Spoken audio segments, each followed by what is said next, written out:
User alert.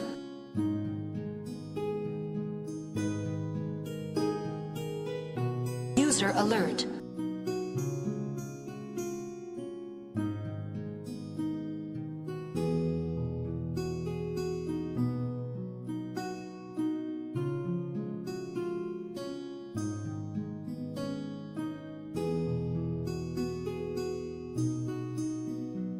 Remember to stay hydrated.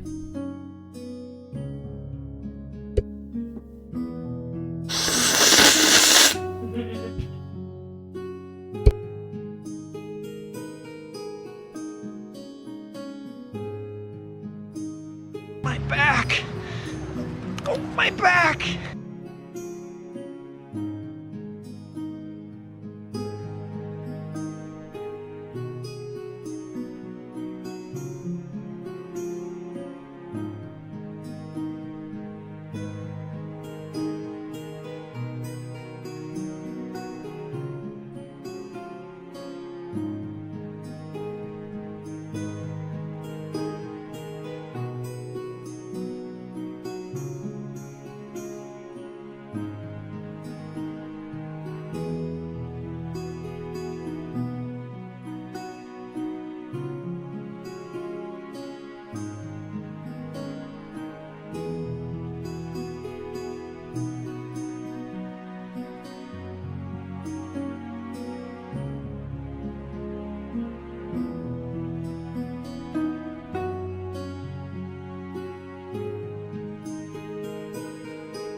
It's Sunday.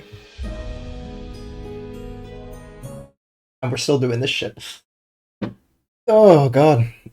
Let's just hop right into it because I got 2 more to do. Oh my god. Is that loud? I can't tell. That's good. Oh. I've been experimenting ever since I did the first guy. A different camera angle again. To adjust the skin tone, put some highlights on the muscle itself, so the dark parts actually stay dark, because that was just, it was way too low a tone that I wanted. So I made the adjustments. Turned out alright.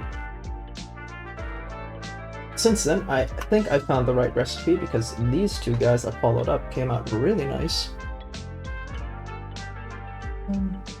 Especially this guy's tattoo, way just kind of highlights with the whiter skin on the top and the darker shadows around it. That weird mechanical shit that goes up on his, I don't know, kidney.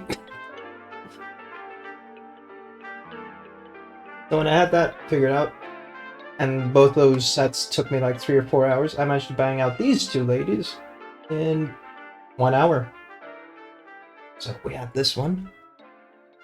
Hey Suba, welcome in. Just flexing. She came out really well, and I was also trying out like a darker tone on her as well. It's really nice. Nice to see.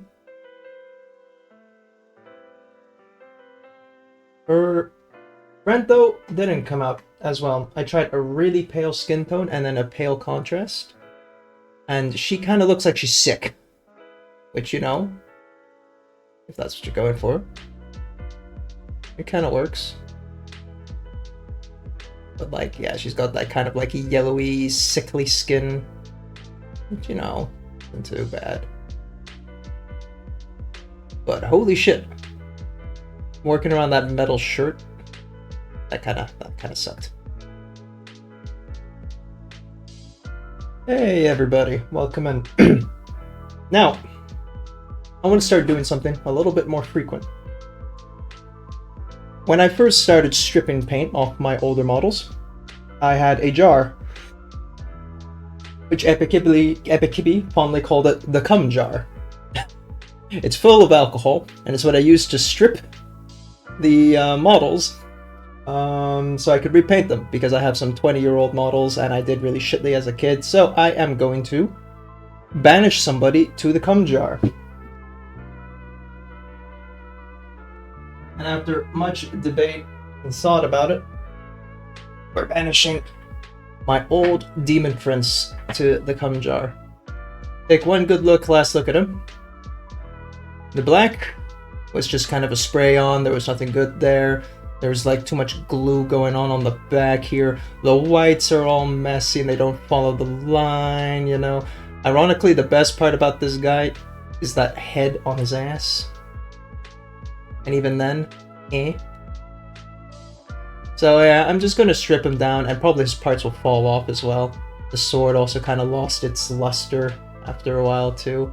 So I'm just gonna give this guy a whole new lease on life, and I'm gonna also fill in the gaps here, because you can kind of see the glue job. There was a bit of a gap formed here, so I'm gonna fill that in with green stuff. So yeah, he's going in the cum. Does he actually fit in the cum jar? Oh shit, he might not fit in the cum jar. Let's find out. Ugh. Guys, we have an issue. I think I'm gonna have to snap him a little bit. Ooh, this is gonna suck. Here we go. This is never good. Well, okay, 20 years of glue, you can see it does fall apart pretty easily. That's not too bad. I'm sorry, buddy. It's for your own good.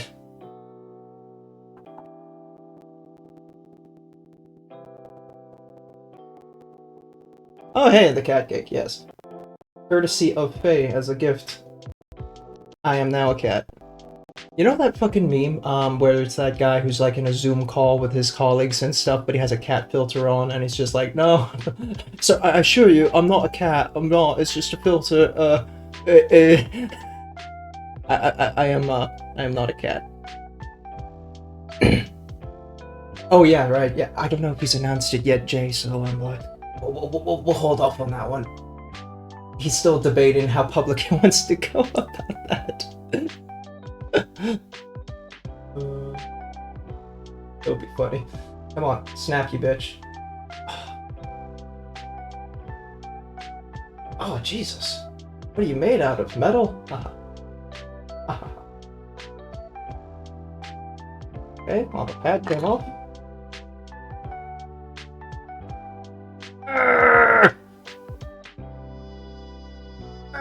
Come on, I can feel it. Give me a hole. I'm a bust. There we go. Woo. Alright. Falling apart. Yeah, he can fit in the jar now. As far as these didn't come off, but they might come off with the alcohol. So, banishing the demon to the cum jar.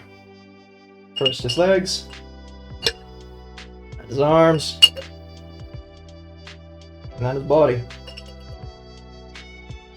I think we need a little bit more juice in there. What is this?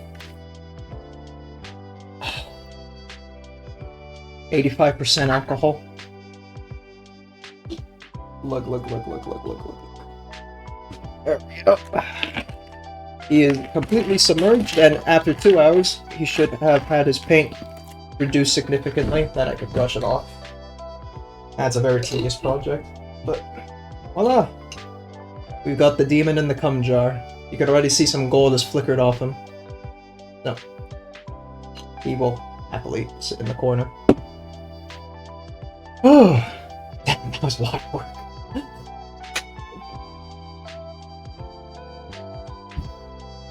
Alright, let's get started on the main guys. We've got this fella here. And we got this fella here. We'll finish up these two.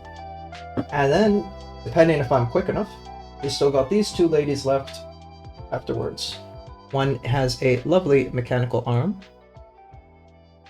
And the other as a tentacle arm, which is going to be fun. I have plans for this. I want to kind of do like this fade of a red to blue on the tip sort of thing.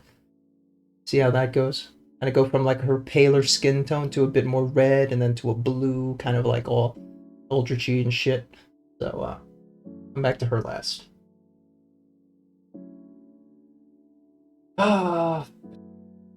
We start with a dry brush. Yeah, that's how I figured out how to do skin. You got a dry brush, the early stages, and I still don't have a rock. I want to get a pet rock to do dry brushing on, because that shit helps.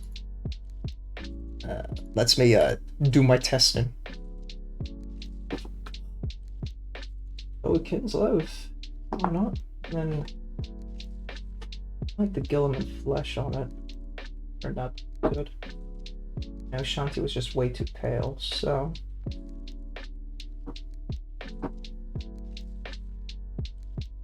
but do I do want to do a Wildwood? That's really dark. That's extraordinarily dark.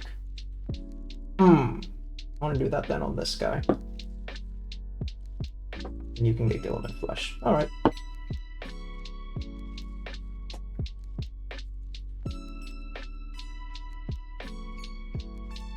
This is the tedious part about dry brushing, is you have to get a little bit of paint on your brush and then you fucking whack it all off.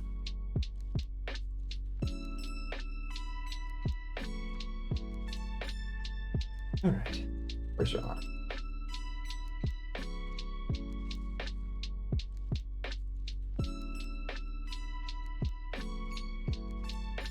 Care about the details that we're getting. Fine. I hope everyone's having a lovely weekend.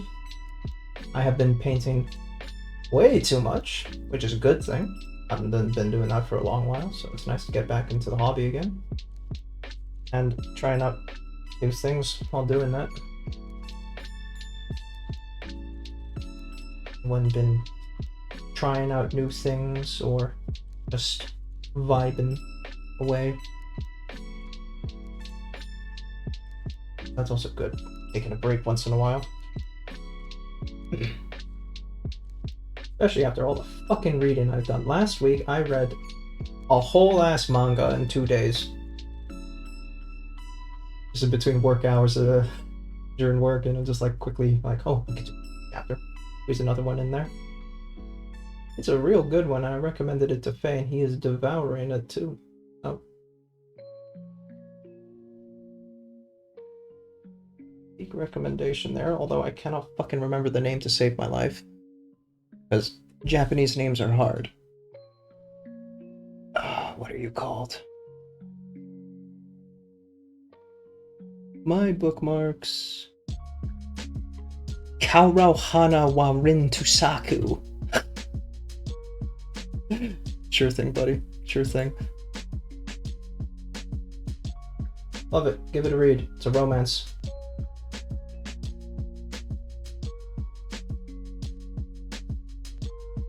Need a break from all that stupid shonen shit that's been going on a little bit too long, in my opinion.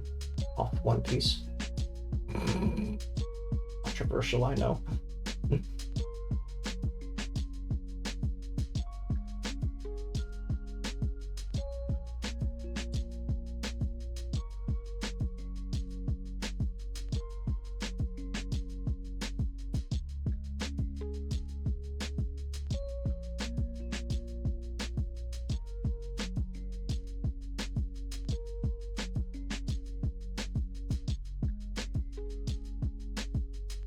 A little bit more. I am worried so much for this brush. I have been butchering the shit out of it as a dry brush, and I mean, yeah, that's its point.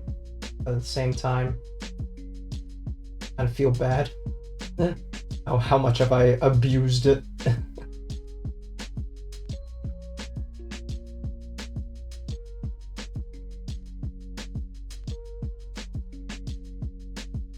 Wouldn't it be the dream to use streaming to fund my Warhammer crack addict? Plastic crack hobby?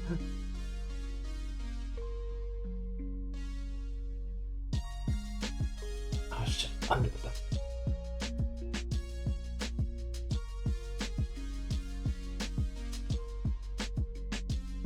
Yep, paint, you asshole.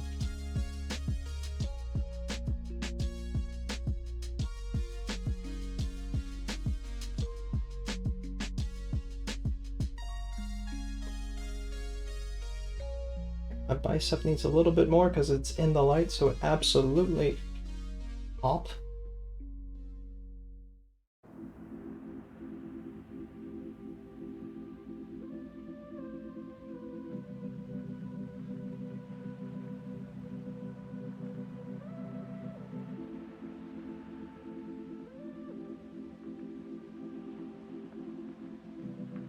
I think we covered all the exposed skin, and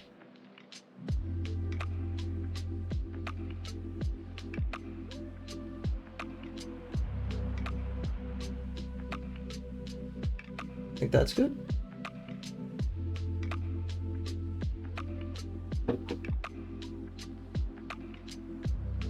What type of pizza? Homemade, so like what you chuck on it?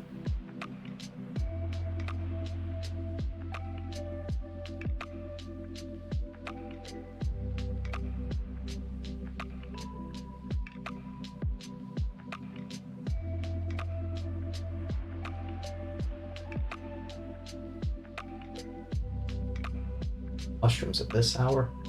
Peaches.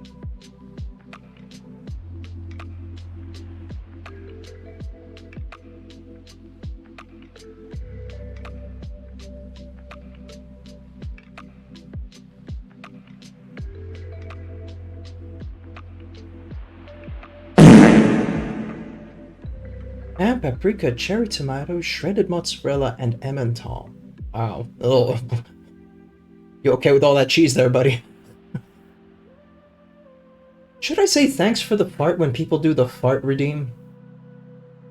Is that a thing you guys want? Because I feel like I need to acknowledge the fart in some way.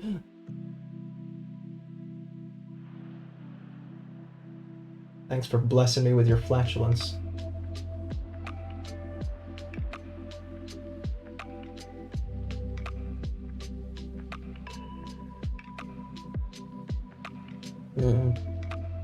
Always thank for the fart. Yeah? Okay. I appreciate your farts, chat. You ever feel like you got a fart, you know where the button is. Let me know. We're pro fart in this chat. Everybody loves a little bit of toot.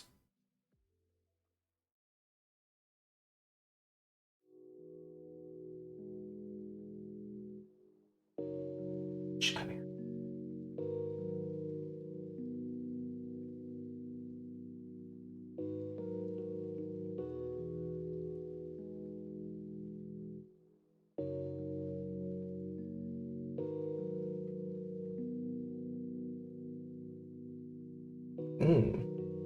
Yep, thank you, Jay, for sharing your pizza. We all stand Jay here. Pizza giver. Jay Pizza Gaming.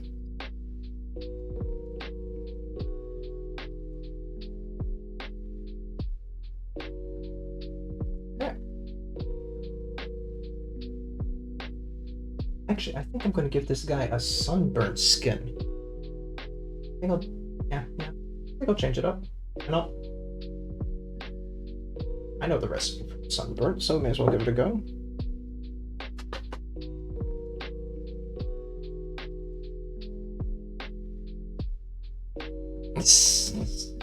Oh, you. Stop it, you. Oh, but do go on. It's very jarring, you know. You say, like, I hear pizza for everybody, but I can hear Umako's plate in the other room. It's like, wait a fucking check. Did you get pizza?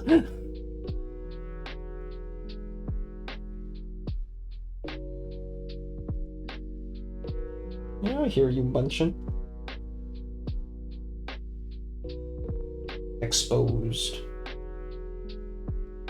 Can I not expose you?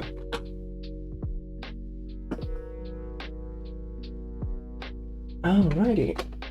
We do the skin first, or do we do the blue? We do the blue first.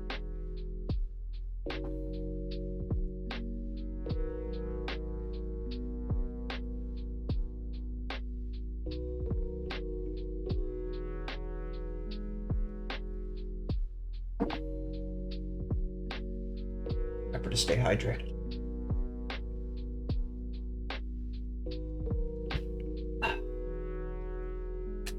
Remember to stay hydrated. I reminded you first.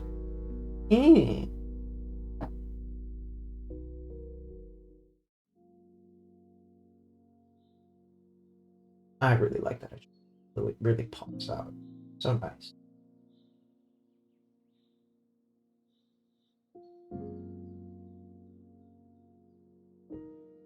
Stands out a lot. Or like a lot of these models tend to use red. And you know, red's good. Red pops out pretty good, you know, burgundy. But I don't know, something about this cool blue.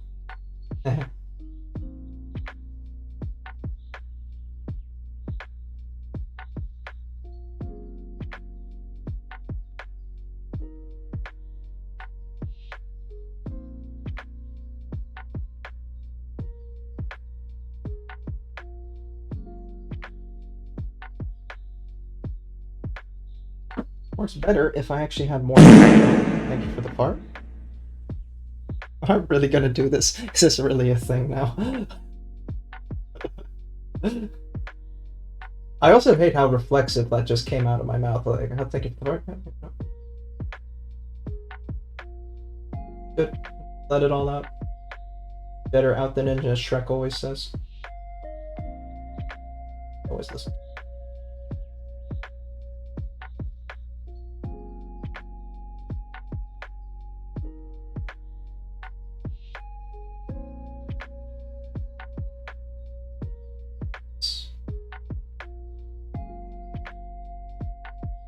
Snuck a lot of onion, you bitch. Sniff, sniff, sniffer. Bang boo gif. Man, I fucking love that bang boo gif. It's so goddamn stupid. Devs knew what they were doing when they had a bang boo fucking sniff around like that. 100% バカだろ。 Yes, I am. I feel like game developers are now like making animations and stuff like specific like emotes with the full intention knowing how much meme can this produce. And that way, you know, like they put that extreme extra effort into finding the right posing sequences and all that.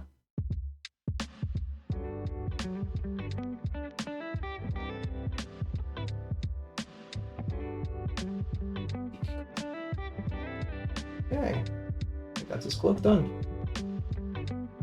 That easy. I love contrast paints. I'm glad I figured out how to do contrast because this shit goes by so fucking fast. And it just, the results, I mean, just works.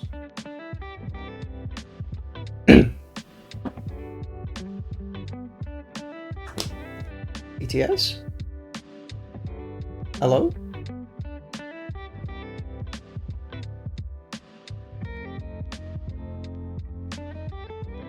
Is the TTS broken, you think?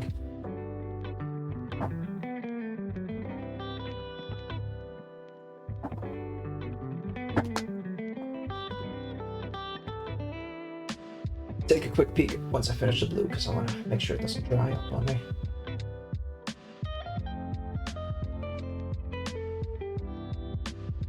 Classic mix-it-up gaming.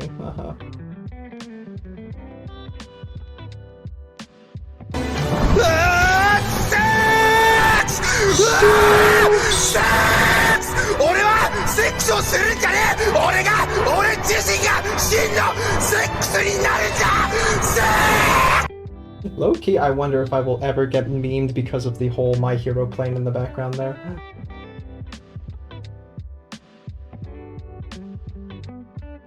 At the same time, that's just such a funny meme, Takashi.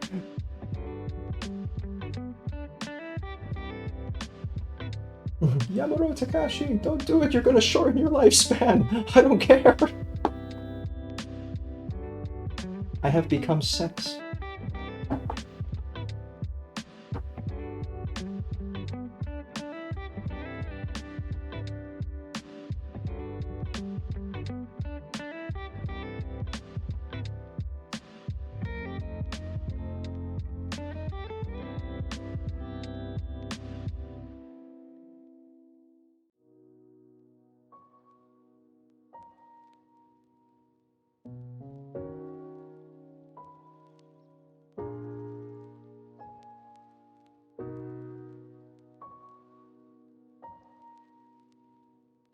God.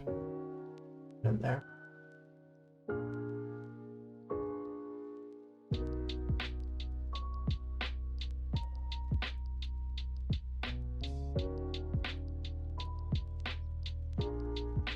There we go. Hey, slime! Enjoy the drink. Sorry if I hyper-focus a little bit too much. Like, there were moments where I gotta get like really in there, and then my brain is like, huh. Slime, I have some bad news. I might not actually have arthritis. Thanks for the sub, Jay.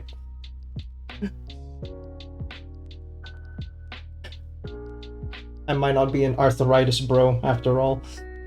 My toe seems to have just been strained in some way, uncertain how, but it's still unconfirmed what was wrong with it. It's just like, hey, give it some rest, and it is feeling better now that I've like had it taped up to its body. Right, so the doctor, it wasn't my usual doctor at the the general practitioner. So it was his like replacement, like one day, like every Wednesday he's there. So when I showed up, I was like, oh hey, hi, you know, I'm replacement doctor. Hi, thanks, and nice to meet you. And I explained the whole thing to him, and I was like, yeah, okay, cool, we could try this out. And then he like wraps my toe, like, because it was this toe that was busted, and he wrapped it against this one. And he said, okay, so we are, in a Dutch accent, we're going to use what's called the buddy system. First we will wrap it around like this. And I'm just like, oh, so, you know, like using it like a splint. Oh, yes, the buddy system. And it just, every time he was insistent on calling it the buddy system. It was, I was just like, so, yeah, it's good, it's for support. That's the point of the buddy system, yes. Guy would not fucking let it go.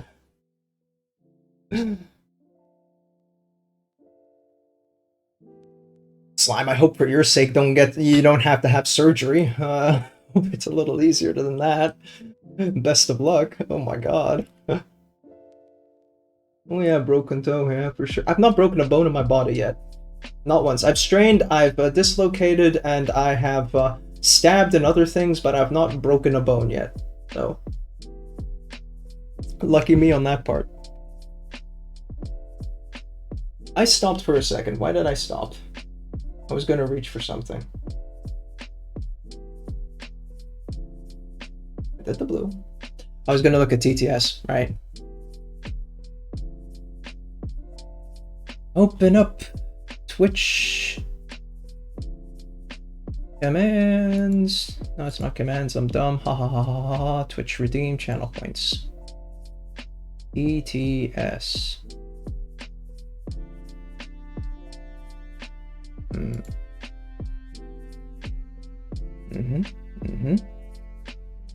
Okay. Everything looks correct. Just do a reset then.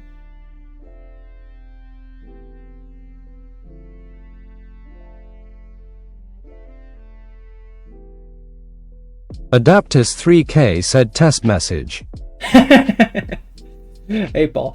So, let's give that a go again. ETS. Bleh. Silliest way to break toes. Oh, everyone breaks their things very sillily. Broke my collarbone. Fumble hard on birth. What the fuck's happening here?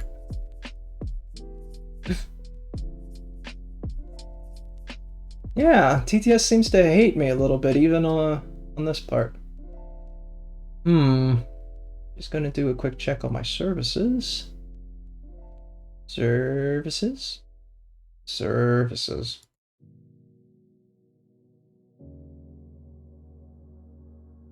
Test connection. Successful.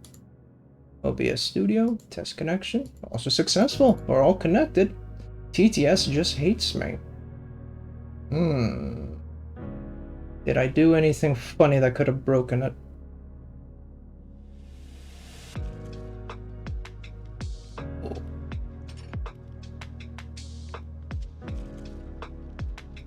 Responsive voice. Responsive voice? Is that right?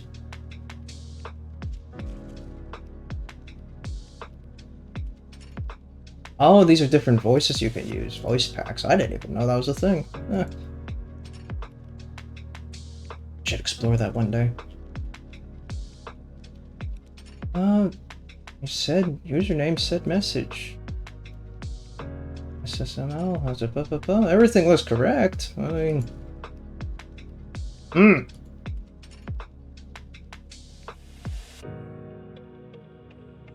yeah, well, I think it's broken. I still haven't made my coffee. No. Get yourself some coffee. Yeah, I don't know. TTS seems a bit broken today, which kind of sucks. I'll have to look into that. But you know, when is TTS not broken? At least Juan can still fart. It's not Juan, it's Carlo.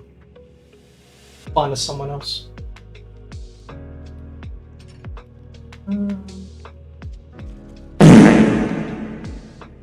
The fart? Hate that. Hate that I have to say that now. Some good shade.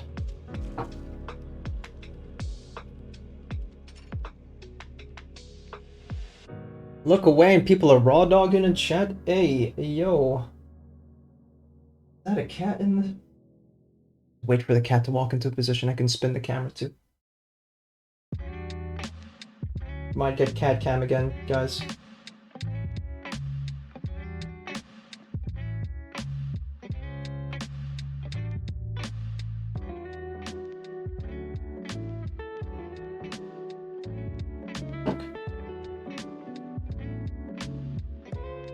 Thing is, he's behind my chair. Decided I'm going to go into the one position where the camera can't spin. He's clever like that. He knows.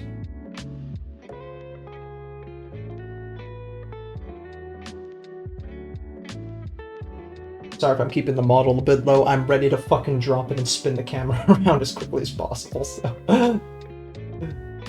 I am in deep anticipation.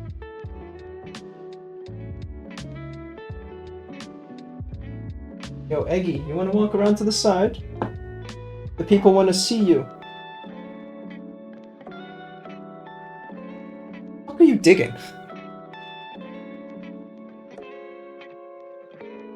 Eggy! No, he walked out the door. He changed his mind. Behind the name. Okay, so... Legolas. It's a fun story.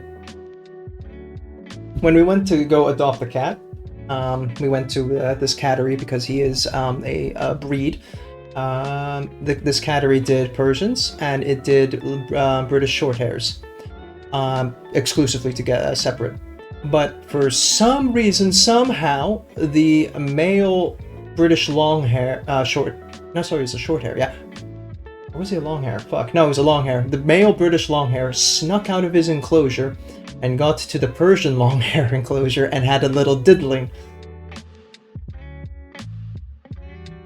Well, we're talking about Leggy's name anyway, so... we'll get to the other Warhammer name. So, and then they banged, and then they made a bunch of mongrel breeds, and that is Leggy. And the cat owner, she was watching Lord of the Rings at the time, and she thought, "Lo, this cat's blonde, I'm going to call him Legolas," and we decided never to change the name, because having a cat called Legolas is absolutely fucking stupid. And I love him for it, and he's dumb, and we call him Leggy. Now, what did you actually mean? Serious question. It is dolled Warhammer because someone bought a hammer to war. No, so it's Warhammer 40,000 because there's 40,000 Warhammers, and only John Warhammer can pick them all up. Yep. See, the Leggy story was much more interesting than that.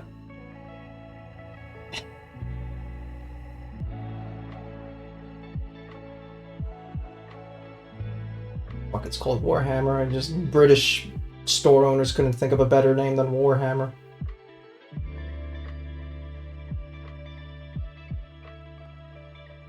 Okay, I say that. Actually, in Warhammer Fantasy, there is a Warhammer. Okay, there might be something to it. There is a guy called Carl Franz who has the Warhammer. That's only Warhammer Fantasy, so we don't really give a shit about it in the 40k setting. though the Warhammer belonged to Sigmund, something like that. I don't know. Warhammer Fantasy is not my strong point. Okay, we gotta let that brown settle. And then we'll do some black in the meanwhile. Sigma Warhammer, exactly. Oh, you have Lord of the Rings cats too. What are they called? Yeah, Gandalf was cute. Imagine the most scruffiest fucking dumb Persian you could see. Gandalf, and he's a kitten, so he's like about like yay fucking big with a dumb Persian face. Gandalf, amazing. Would have been cute, but like he's cuter, so. Gimli, Galadriel, and I have a brother called Gandalf. Jesus fucking Christ. Imagine being called Gimli. Okay, I'd say that we have a cat called Legolas. Like, okay, fine.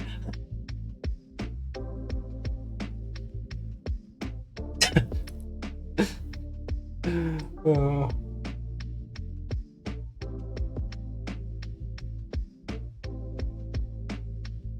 Just sipping my tea. 1 minute.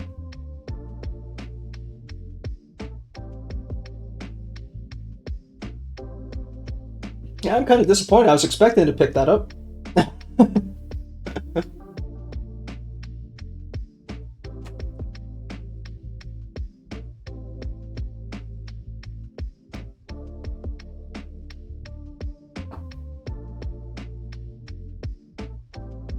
Most fitting name ever. Where Caddy bumps his head against everything. Just a stupid little guy. Aww. We love little stupid guys here. Very representative of the channel.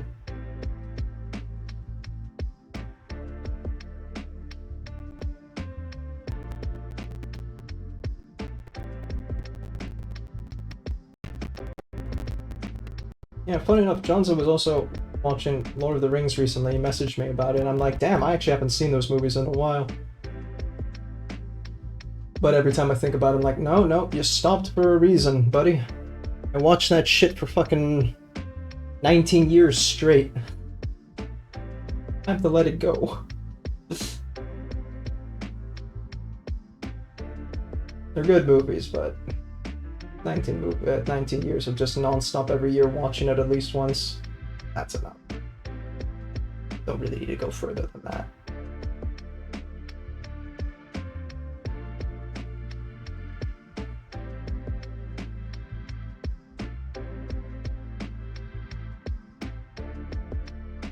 Like, dwarf as in, like, it's a dwarf cat? Like one of the, not pygmy, what are they called again? Munchkins? Because if it's a munchkin called Gimli, holy shit, that's so fucking cute.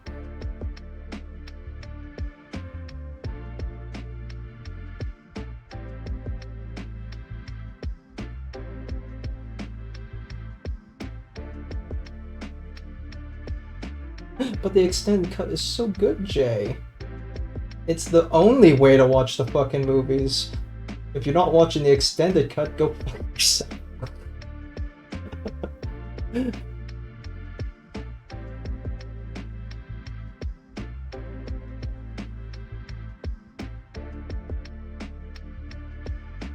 Also, by the way, let me know if the music is well volumed, because it's averagely loud for me.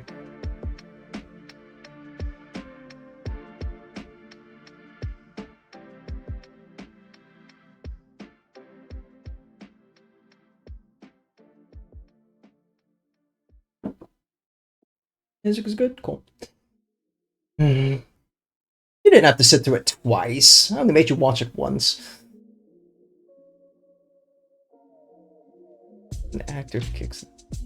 yeah, fucking everybody and their parents just scream about the "did you know" facts on everything. Like, yes, we know. It's okay, buddy. He broke his toe in that scene. He broke his ribs in that scene. Did you know this and that and that? Yeah, fucking buddy.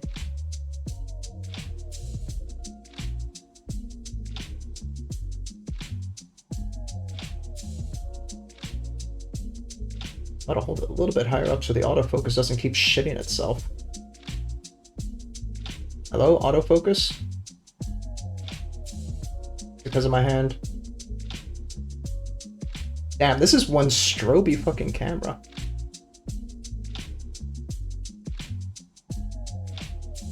Why are you doing that?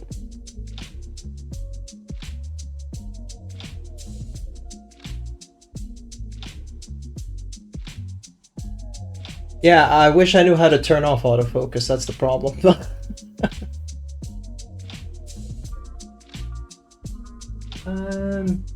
What I can do is try a different camera mode. Hold on. Live debugging. Ah, shit, how do I reach the buttons for this goddamn thing on?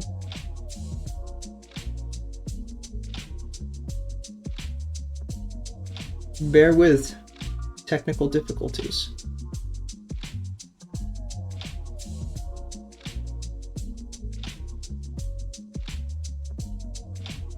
I think there is a mode that doesn't do autofocus.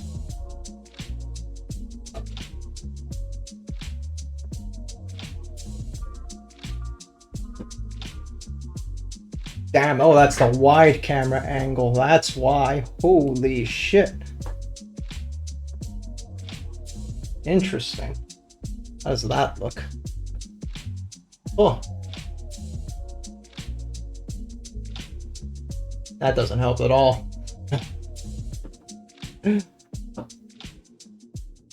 So, we're not doing wide camera. I didn't even know I had that.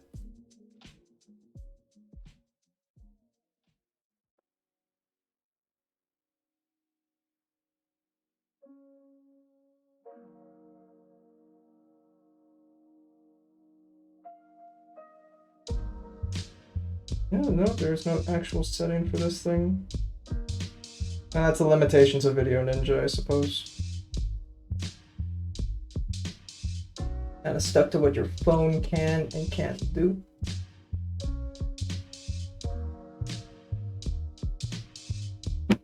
Oh. And care.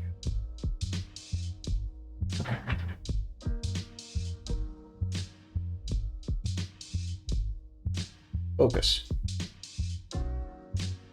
Focus.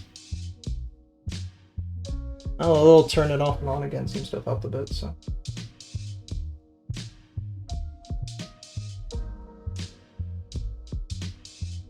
Every stream we get a little bit better at it.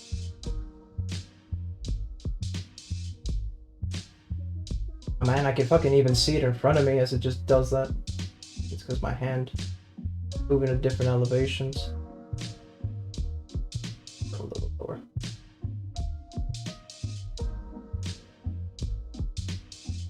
Anyway, we're here for some yapping.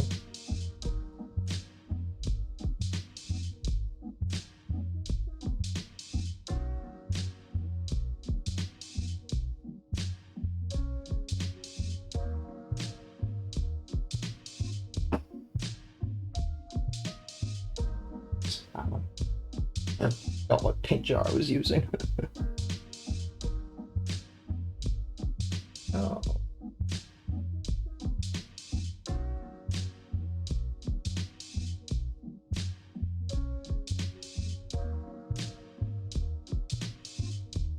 Yeah, for sure. It's when my hand comes into screen, that's when it loses its focus.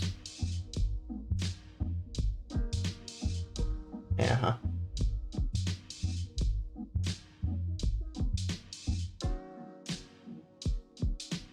Okay, and then we're done.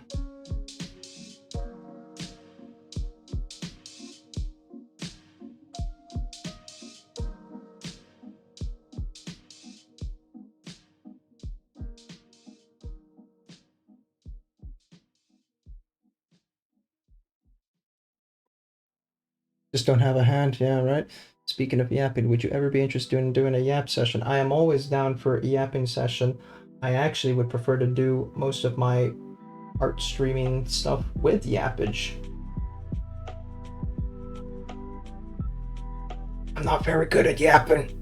I know, shocking. I just lock in a little bit too hard when I'm drawing, when I'm painting. Good drawing. I've seen some now, like these new paint acrylic pencil things that you can do your Warhammer with. Really weird. It's like a wet pen. I've been intrigued to try that out, but that shit is expensive.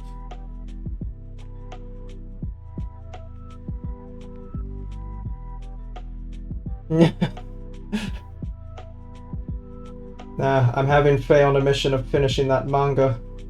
Then we can yap about that manga for as long as we want.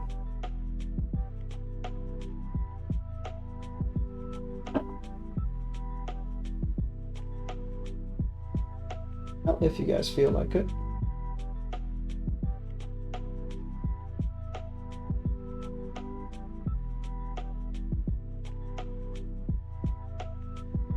Second.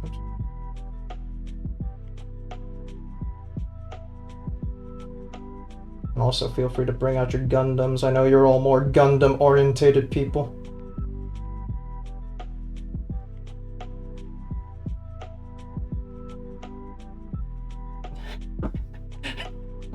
Boning in on a radio show, yeah, right?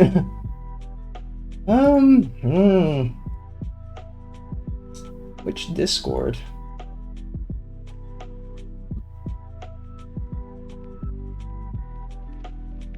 Meow. Yeah, music, it's down below. It is the Master Planner playlist. Check it out. It's free to use because Phil is based. So, yes.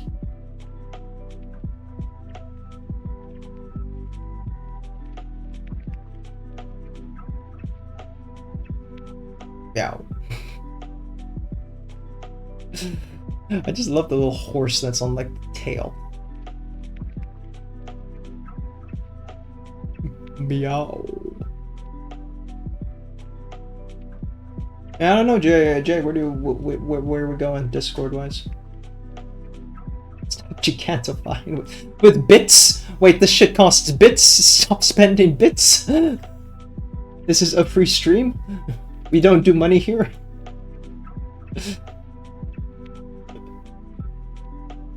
You bitch.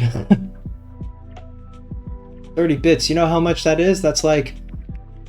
How much is 30 bits? Don't know. What's the exchange rate?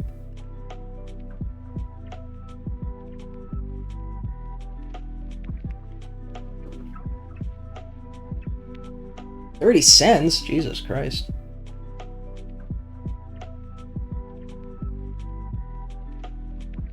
Outrageous cost. Yeah.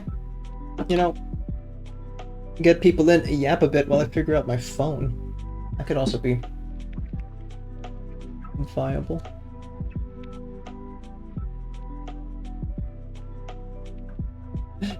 Jesus Christ.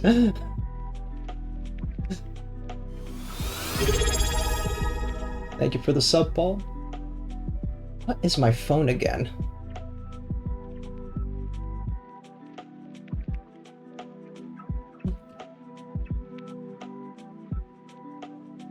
Autofocus. Ah, there is a setting for it. Amazing. It's in camera settings.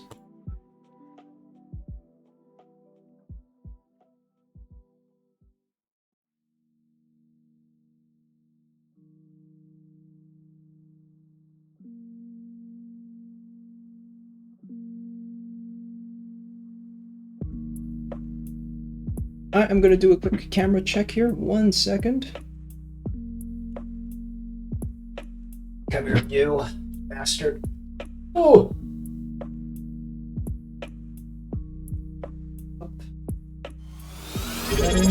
Who keeps subbing to me? Not giving me money. Who is this? M, stop this nonsense.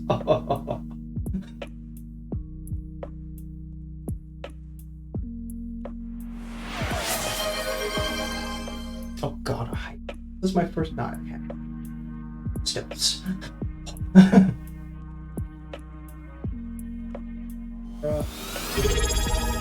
I keep hearing this. I'm not looking. I'm on my phone.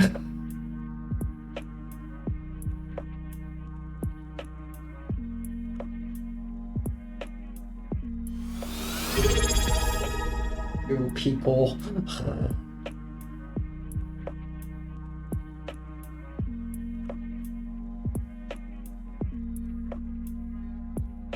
Woo, chugga chugga hype train. What the fuck? Oh, you go to your phone and then you go to that settings there. Fucking hell, God, make it more complicated, why don't you? Settings. Autofocus is under what category? General.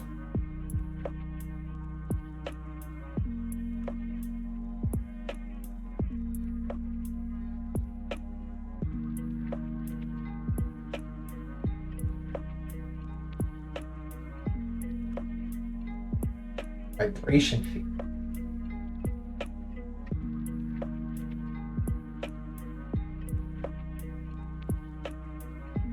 Watermarks are steam up.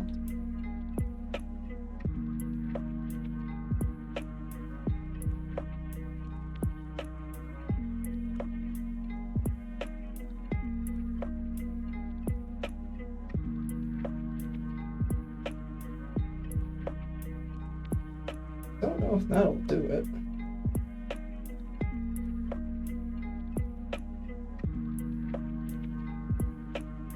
That's staples.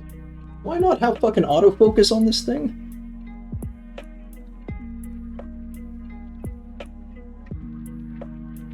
Don't give me money, woe is me. Yes, woe is me, I have a job. You should keep your money for important things like Warhammer. That's not a good shit. Tagline shooting methods.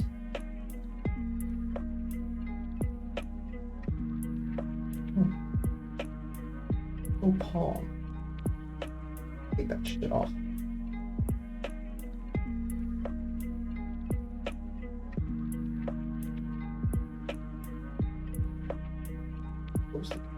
That's a thing. That's cool.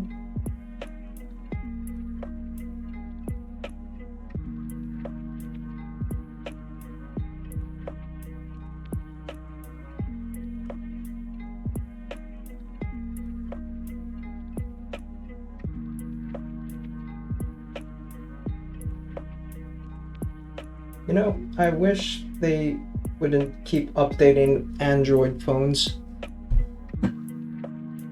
Because now I can't find shit here. Thanks for the bot kill. Nice a cool.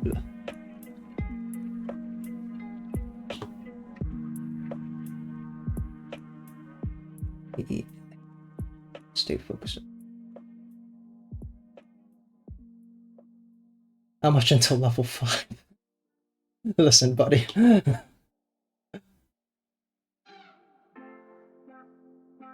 Our devices.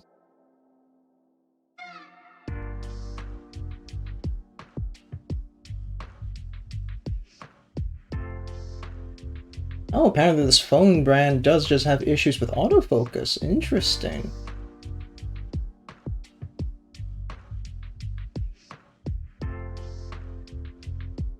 Has anyone fixed this issue then?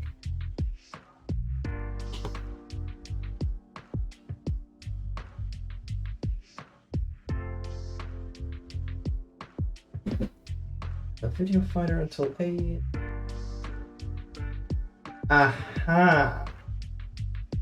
Okay, let's give that a go then. I wonder if that can work in this third-party app.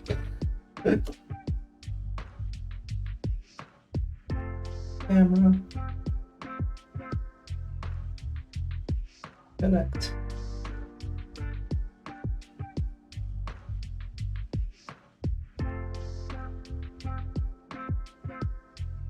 Yep, stop this nonsense.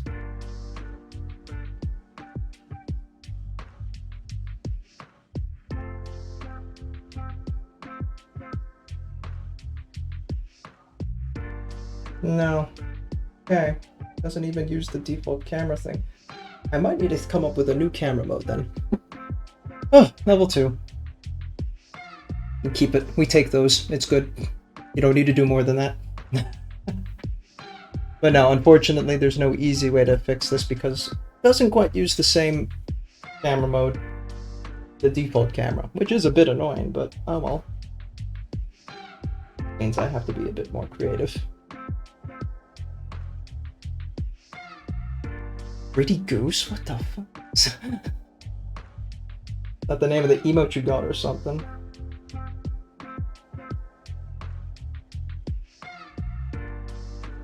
I think all the black is done on this guy. Cool. Next one. We'll have a little bit of brown on your gun.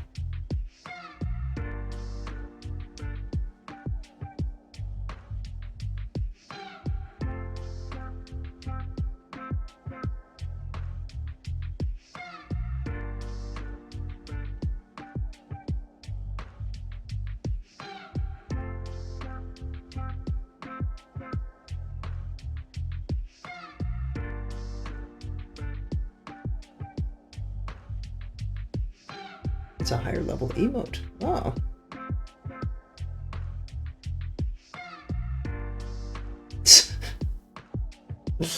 I'd believe it.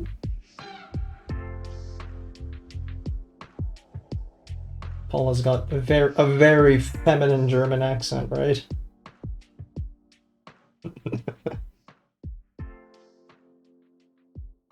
So true. Okay. Black. Let's see, jump back to Agrax because I think the pants are good for another coat.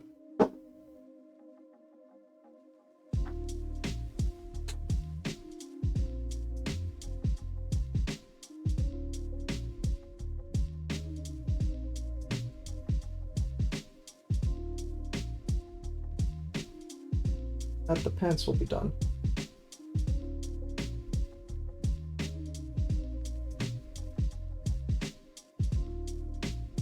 Okay.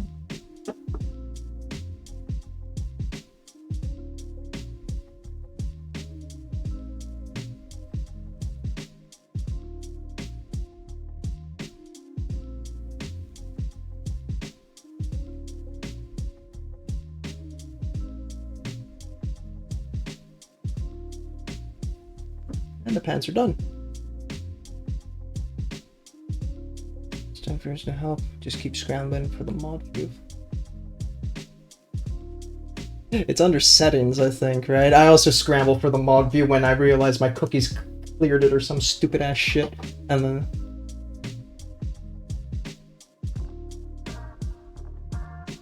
I mean, I don't mind if you want to sit and talk the shit. It gives me time to figure out my camera crap.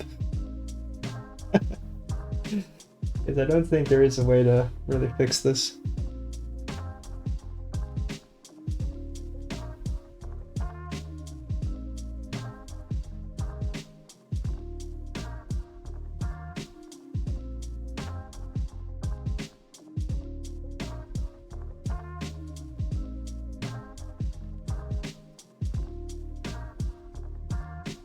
Oh, where is a good place to go?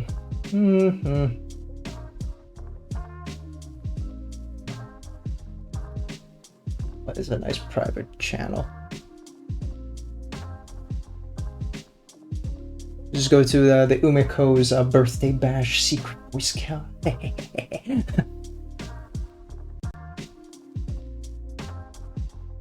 Shrek DLC and Power Wash. Yeah, I heard about that. I'm gonna touch that.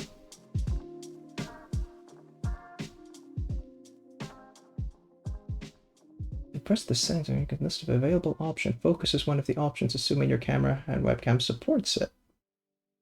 Well, fuck. I didn't see that in my settings. Use web version.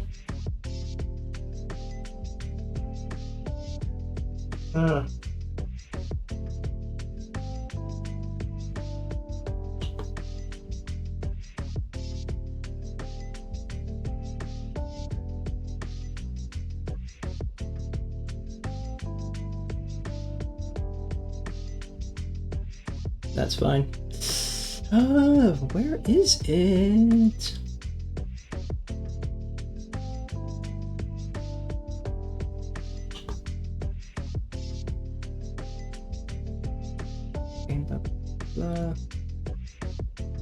Yeah, okay, that only works if you have the fucking things set up. There's no fucking settings button on OBS Ninja, you bitch.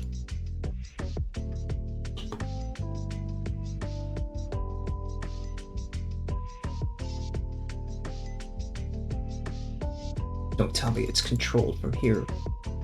Nah, surely not.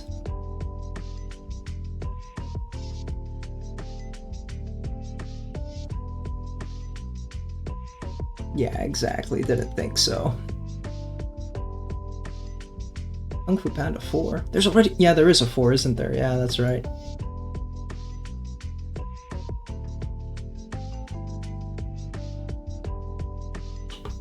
Yeah, guys, you gotta bully Meko a bit there. I've been trying to get her to see Shrek for years now, and she just keeps on saying no. I don't know what to do at this point. It's just kind of like out of my hands now.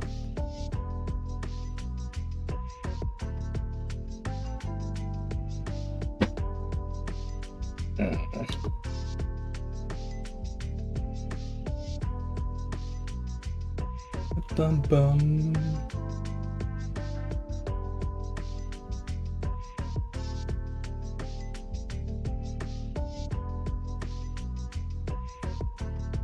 Confession, I've never watched SpongeBob.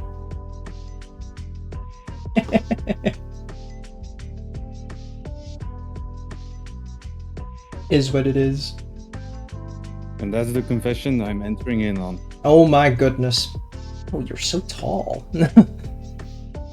Oh, you bet. Uh-huh. And I'm still just trying to figure out how to do this shit because it's OBS Ninja. I mean, like, I can lock my autofocus on my normal phone camera. I'm using OBS Ninja. And it seems to OBS hate me. Ninja. Yeah, All right, yeah. let me pull out the good old Googles. Mm-hmm. I'll leave it running in the meanwhile, but...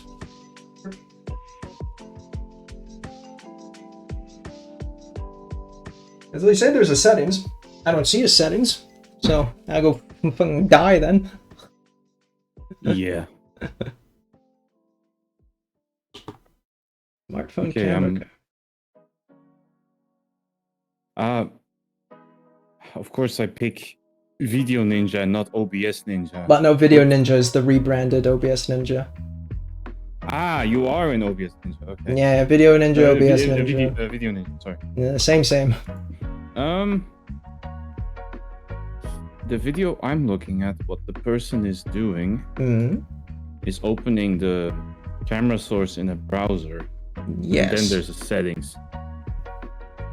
In properties of like my browser source. No, as in they copy the browser source URL into Chrome. And then there's a settings menu in there. Oh my fucking god. Well, no, okay, I just get the casting of it. I don't actually have the settings here. Is that because I have that set on my thing to only... Oh, what does your URL look like? As in, does it say view or? It says HTTP Video Ninja, then the actual code of it, and the password I blocked it with. And at the end, does it have a parameter view or? Nope. Okay. Maybe just my phone isn't compatible with this. I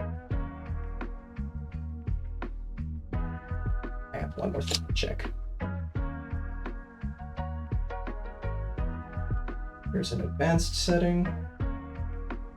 Handshake server, turn server. No. I'm gonna try see on my phone what it looks like, although I probably have a very different one from you. Oh, I turned on the flash. Crispy? Do I sound crispy again, or is it okay? You were crispy? Yeah, my microphone has issues sometimes. I'm not very happy about it, but not much I can do. I'll just keep painting in the meanwhile. We're all here for I'm good gonna vibes see anyway. What happens. Share my camera, okay?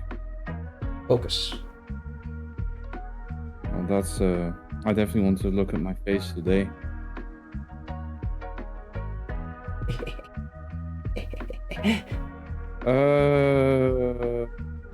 Video. Tickle the bird.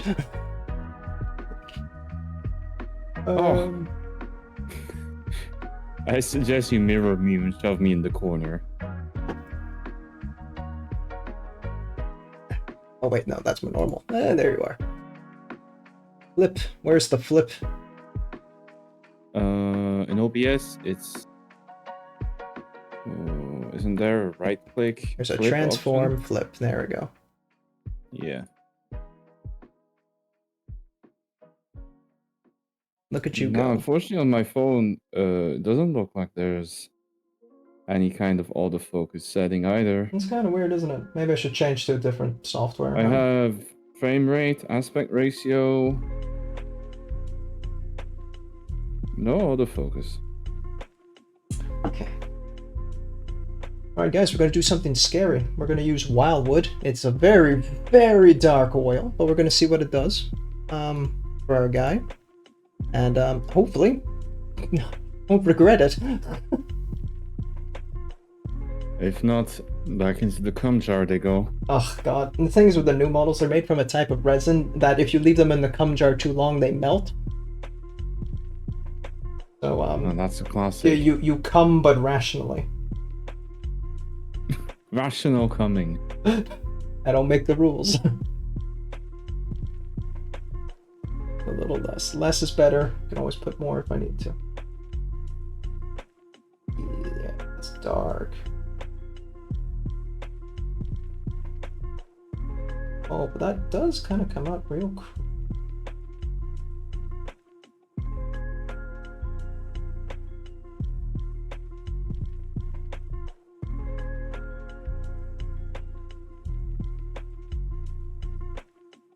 Oh yeah, that is pretty good.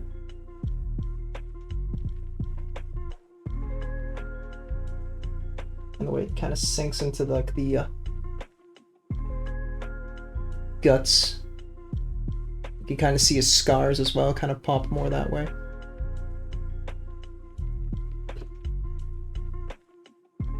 I'm guessing that's the upside of oil, because as opposed to paint, it would probably collect a bit in the crevices and the cracks Exactly. and fill it in. And they're all like varying in like strengths, and I happen to have pretty much exclusively strong ones. Oh, whoops. Whoopsie. I'm assuming you can't dilute it? You can with contrast medium, which I don't own any. Ah. That's a skill issue. It is what it is. This bristle fell off. And these brushes are starting to show a little bit of wear and tear. Because when I first started using them, I didn't know what brush care was.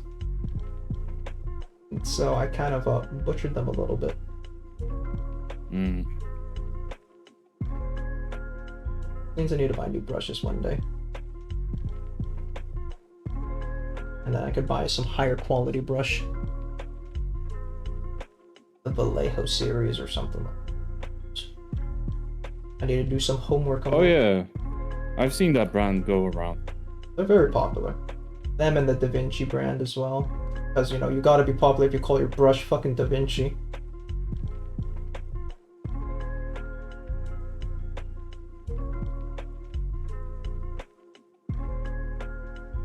I don't know actually if I would consider, out of everything Da Vinci did, is this art the most famous out of everything he did? People scream Mona Lisa more than they scream helicopter, so...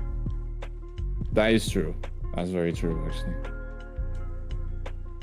I went to Rome once, and there was a museum about him, and or was it? I think it was part of his work, but it was also other people, and it was anatomical sketches. Oh my god, his sketches were wacky as fuck. They were so detailed. Yeah. Like They were very detailed. Yeah. It's interesting because not the anatomy ones, but his inventions, they had on purpose mistakes in them. Yeah. Like Paul saying that Da Vinci invented the tank. Yep. I saw a series on TV where they tried building his inventions. So they didn't build the whole tank; they built the drive only. Yeah. So the cart with these kind of swivel bars. I don't know the best way to describe it, but these kind of cranks to move it. It was this weird fucking 360 fucking cannon shooting motherfucker. It's insane. Oh yeah, that's the one. Yeah. And so if you built it the way that Da Vinci drew it, the wheels would spin in opposite directions and it would go nowhere. Yeah. You know, it's one thing to write mistakes into your design, but then to do trolling ones where your tank just goes backwards instead. Yeah, they did 2 other inventions on that show. The other one they did was the glider, where the fabric, the sail itself was also backwards.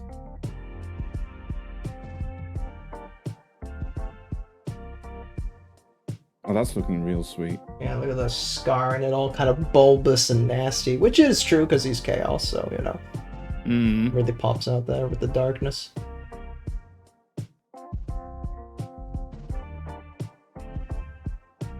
And the back also comes, oh yeah, look at the scar on that side there. I was about to say Chaos doesn't do nice and pristine, but then I realized that nothing in Warhammer is nice and pristine. There are occasional models for that, but it is a rarity, yeah. Like any of the... It turns out when you wage war all the time, things get a little cracked and dented. Well, like you got the Imperial Angels, like the Sanguinor, and other than that, you know, those models are like very like untouched because they're summons. You know, they come in fresh, so.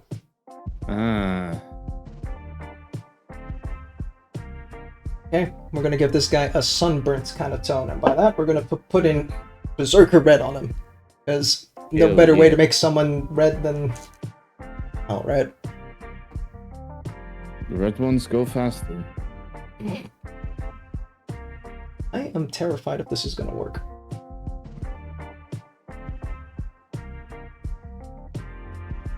That's a big. So yeah, just to finish up that Da Vinci thing, they also tested his diving suit. It actually worked. Yeah. Except, again, they did this thing, or Da Vinci made this thing where, so it was connected to a giant floating cork for air that you could submerge to disguise yourself, and there was it was hollow to contain to contain some air in there. If you had built it like it was drawn, then as soon as you submerged it, you would have drowned. And because water would have flooded in. Peak trolling. True. Enjoyed the Diablo, Paul. Oh yeah, have fun. Yeah, there's a new Diablo update came out recently, I think. Yeah. I happened to notice that 2 of my colleagues had holidays that just happened to coincide with the release. Yeah, sure, buddy. Whatever you say. Back in the day, I also took a holiday off for a Genshin update. I think it was the Inazuma release. So, you know, it happens. You know, you took it's your holiday. Sometimes you just need a break. Yeah. Might as well pick something where you have something to do. Oh, look at how that pulls in the muscles. Mm-hmm. He looks cooked. Left out in the sun for too long.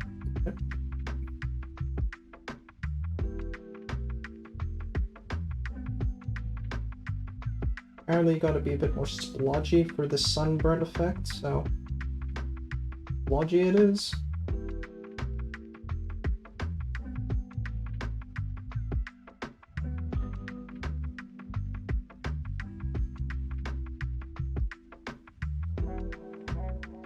Okay. Down he gets. Took off for Elden Ring as well. Yeah, fair enough. I think a lot of people in the world took a day off for Elden Ring.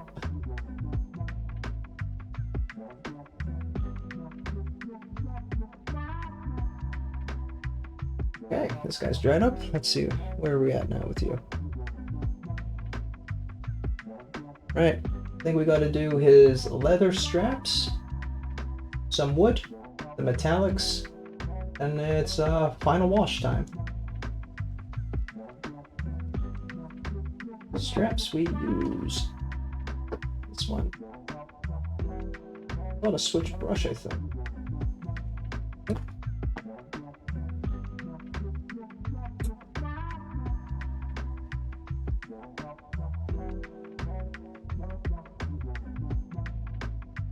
Got any plans for this evening?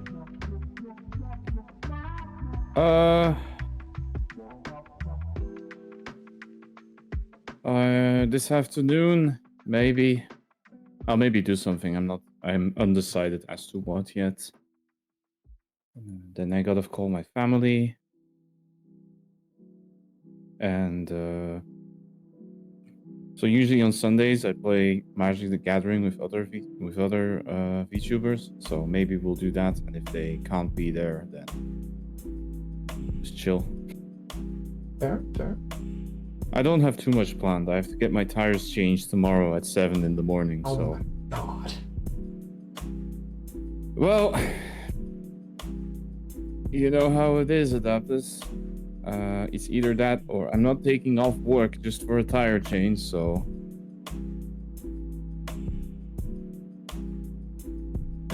Just get putting in all season tires like me. Easy. Those don't last forever either. No, they don't. But I got one that's got a pretty good lifetime and it's still holding steady. Don't remember the brand off the top of my head because I'm not a car fanatic, but you know. I had some reassurance. I remember I got talked one time into putting... so, for context, my mother used to own the sports car. And the garage talked me into putting softer tires on the car because it was more sporty. And they did not last. They wore out super fast. And then she was really mad at me for putting tires that had no durability on the car. I mean, if you're not going to go fast, what's the point in having sport tires, right? The whole car was useless. Also. It's a sports car. Are you ever going to drive sporty with it? No. Then why? Yeah. I never understood it. Mom also had like a sporty Mercedes or something, and then my brother's like, "Yeah, can I? You know, I'll go do the groceries. You know, don't worry, Mom, just stay at home. I'll do it. It's fine, it's fine." Yeah. Sure, buddy. Yeah.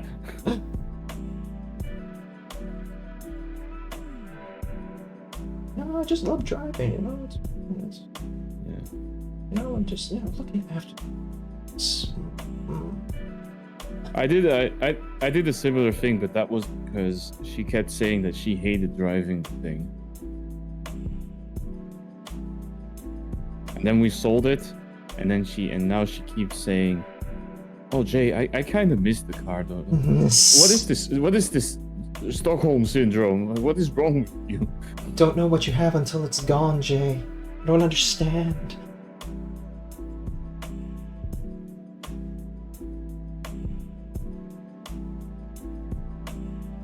Some people, I swear. Unbelievable.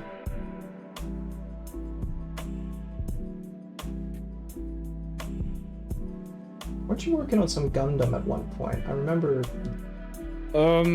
Yeah, I have. They're all finished, Yeah. and I haven't gotten a new one in a while. But yeah, I was. I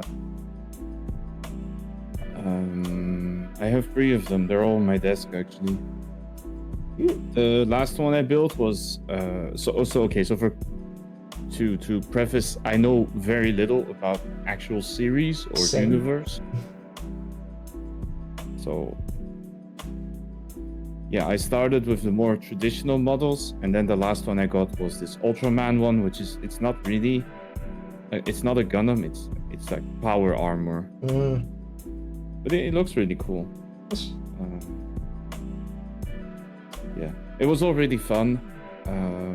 One thing that I'm really happy that I managed to figure out, and I don't know if it's relevant for you, Adaptus, but there's this thing with Gunpla where you can do something that's called panel lining, which is filling in the edges to make it look more, to make it pop more. I was having a hard time finding the markers for it. I went to my local art store after because I couldn't find them on the internet, and I ended up buying these Stabilo markers or these Stabilo pens. So they're made for, I think they're made for sketching. So it's ink pens, but I think I have one which is 0.5 millimeter and 1 millimeter. Jesus. So they are small enough to go into these little edges, little cracks. So, but it's like an ink pen kind of. So like you dip it in water and then like the actual pigment kind of. No. No. There's ink in the pen. Yeah. Okay. It's for. They're actually made for paper sketching. Oh. Oh well. I assume what you would do with them is you would first sketch with a pencil, and then afterwards you would use this to ink. They're for inking, so inking a drawing. Yeah. But they're very fine because sometimes you just need to draw really fine lines. Yeah, that's true. So it might be interesting. I don't know if it's relevant for you, but it could be interesting if you ever have a model where you want to fill the gaps a bit more. I don't know what the usual technique is, if you have one. I have seen these type of pens for Warhammer now, or like, I think it's also Vallejo who's made them. It's basically it's kind of like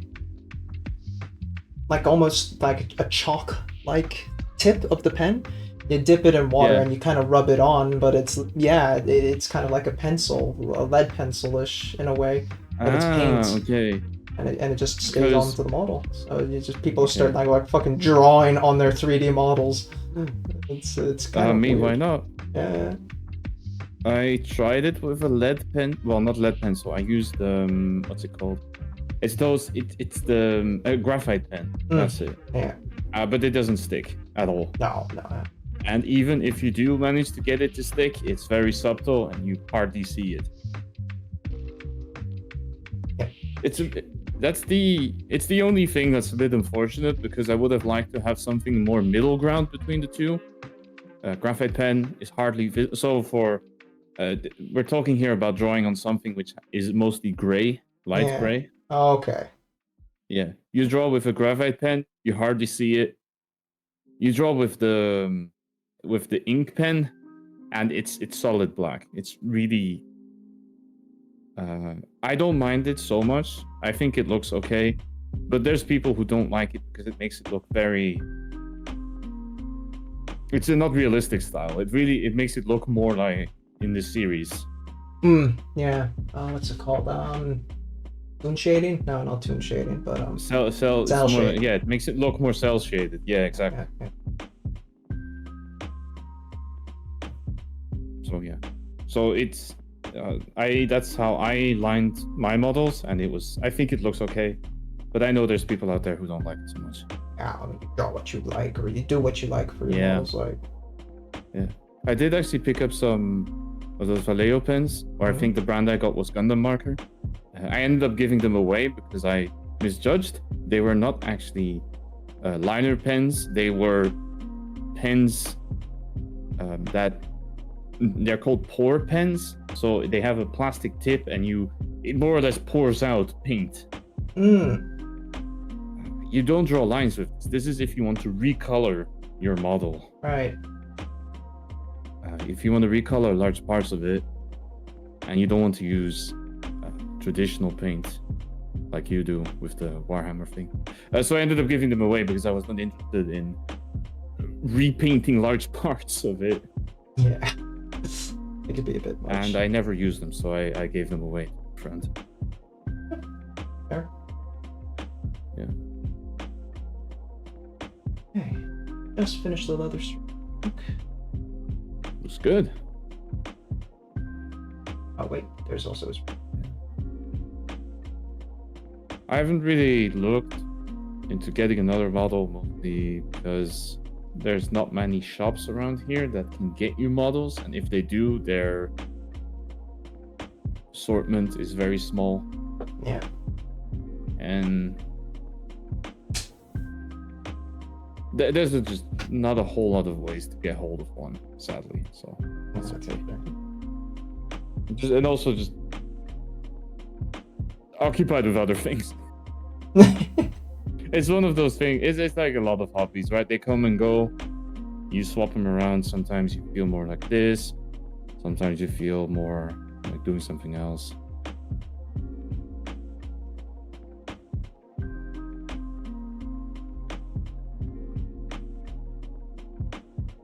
Yeah, I noticed I was slacking on this hobby a lot, and I just needed to bully myself into getting back into it.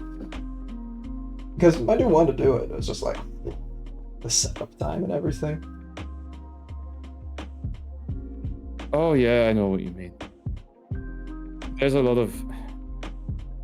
It's not only hobbies. I think there's a lot of things in life where if I could get over the initial 5 to 10 minutes it takes to start doing it.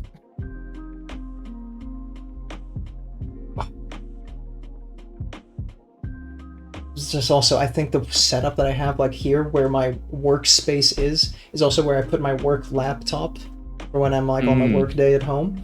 I mean, that's not too bad. It's a laptop. I just move it out the way. But my brain is just like, but wouldn't that be easier on the weekends? Because that way you can bring the laptop back on afterwards, and you know, you have the whole weekend, the desk clear. Nah. Silly brain excuses. It's funny because for me it's kind of the same, like except it's a separate desk as well, but that's the desk that has my Tamiya cutting mat and everything. I also put my laptop on it, and yeah, there's some mental barrier where you know that moving the laptop is easy, but you can't bring yourself to do it. I don't want to do. I'm not strong enough. Yeah.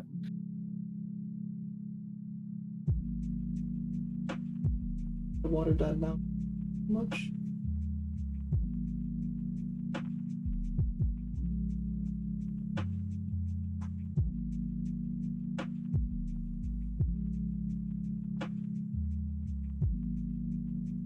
Those black stands look really useful though, for holding the model. Oh yeah, for sure. Like especially with this, like the tiny bit where it thumbs down like this, you can get real tight. And I think the most handy thing is because, you know, people will say, "Oh no, shaky hand" and stuff, but you can like rest your hand against it, and that helps, you know, with maintaining a steadiness. Yeah. Oh yeah, that does help a lot. Yeah. That's really cool. Like I'm resting my palm here, I'm resting my pinky against it here. Yeah. So that just kind of like I'm rock steady there. Of course, that's when you have to change angles like this. When you're like, oh no, how do I fucking adapt my hand now?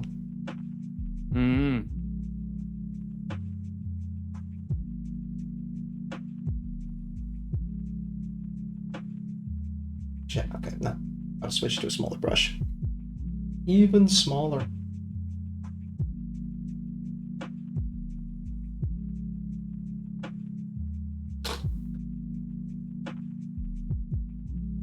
Oh yeah. When it comes to picking out Gundams, you just kind of like, yeah, this one looks cool. Honestly, yeah. Yeah. There. Yes and no. The first one, I very much wanted the classic one. The one everyone, when you think Gundam, at least that was the one I was thinking of. Yeah. I don't know what the series, they all have series numbers and everything, but it was the one that when I think of Gundam or Gunpla, I thought, yeah, that's the one everyone knows. It's like the the box Optimus art one. Prime Yeah. of Gunpla. Yeah. And then the second one I got because it looked cool and it had for arms. It had this kind of excavator arm and a giant drill for the other arm. So I thought, okay, this one looks cool. I'm taking it. And the third one also. The choice was really made on the color, the style. Does it look dissimilar enough? Because sometimes you can end up with some of these do look quite similar, so that's why I try to avoid that. Just saw Miko say, but you're Adaptus. I'm like, yeah, okay, and.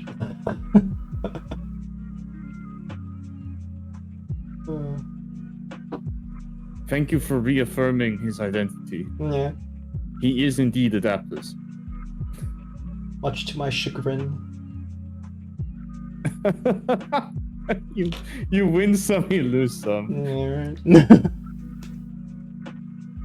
God, every fucking time. I still wake up screaming when I think about back when I was playing League of Legends with the guys, like, I don't know, 2015. And every time I would buy Adaptive Helm because I'm playing tank, and Ice Compass would be like, oh, you're Adaptus, right? Adaptive Helm. I don't remember the Adaptive Helm. That was a while ago. Probably retired item by now.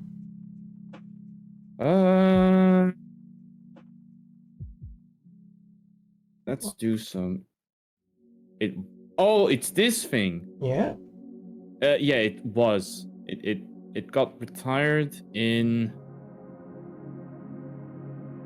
2020. Damn. And it was added in 2017. So you had a good 3 years of Adaptus Helm. Yep. That you could go. Was the peak helm. It was the best of times. It seems a little niche. Yeah, it's magic resist with an active, I think. I don't quite remember. It's if you take magic damage from something, it reduces all subsequent damage. So yeah. You would buy it against heroes that had damage over time.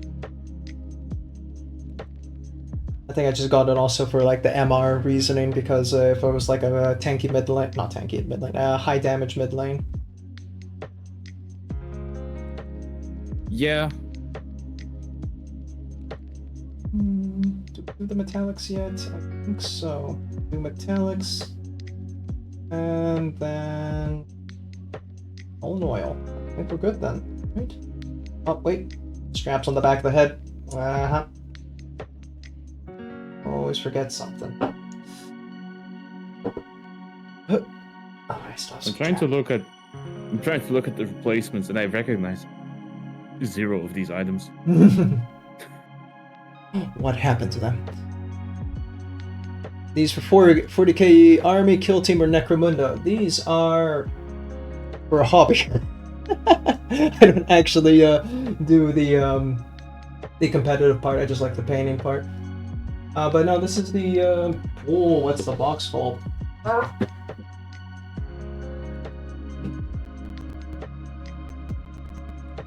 This one. Chaos Space Marine, Chaos Cultists. 10 pieces. Simple. Yeah, I just like painting. Keep it simple. I look at the rules sometimes of like a 40k game and I'm just like, what am I reading? Because holy shit, man. Those people like making things way more complicated than it needs to be. Okay, I say needs to be. It probably needs to be fucking that complicated. You got armies throwing all random ass shit at each other. Yeah. A friend of mine who plays said it's actually okay. The difficulty comes in that there's a lot of powers which are based on specific cards. Alright, yeah, they have cards now. Yeah, some kind of cards or decks, or I'm not exactly sure what it is, but they said if you don't know, it's the classic card-based problem, which is there's so many different things that you can catch people off guard if they don't know exactly what you can expect. Yeah.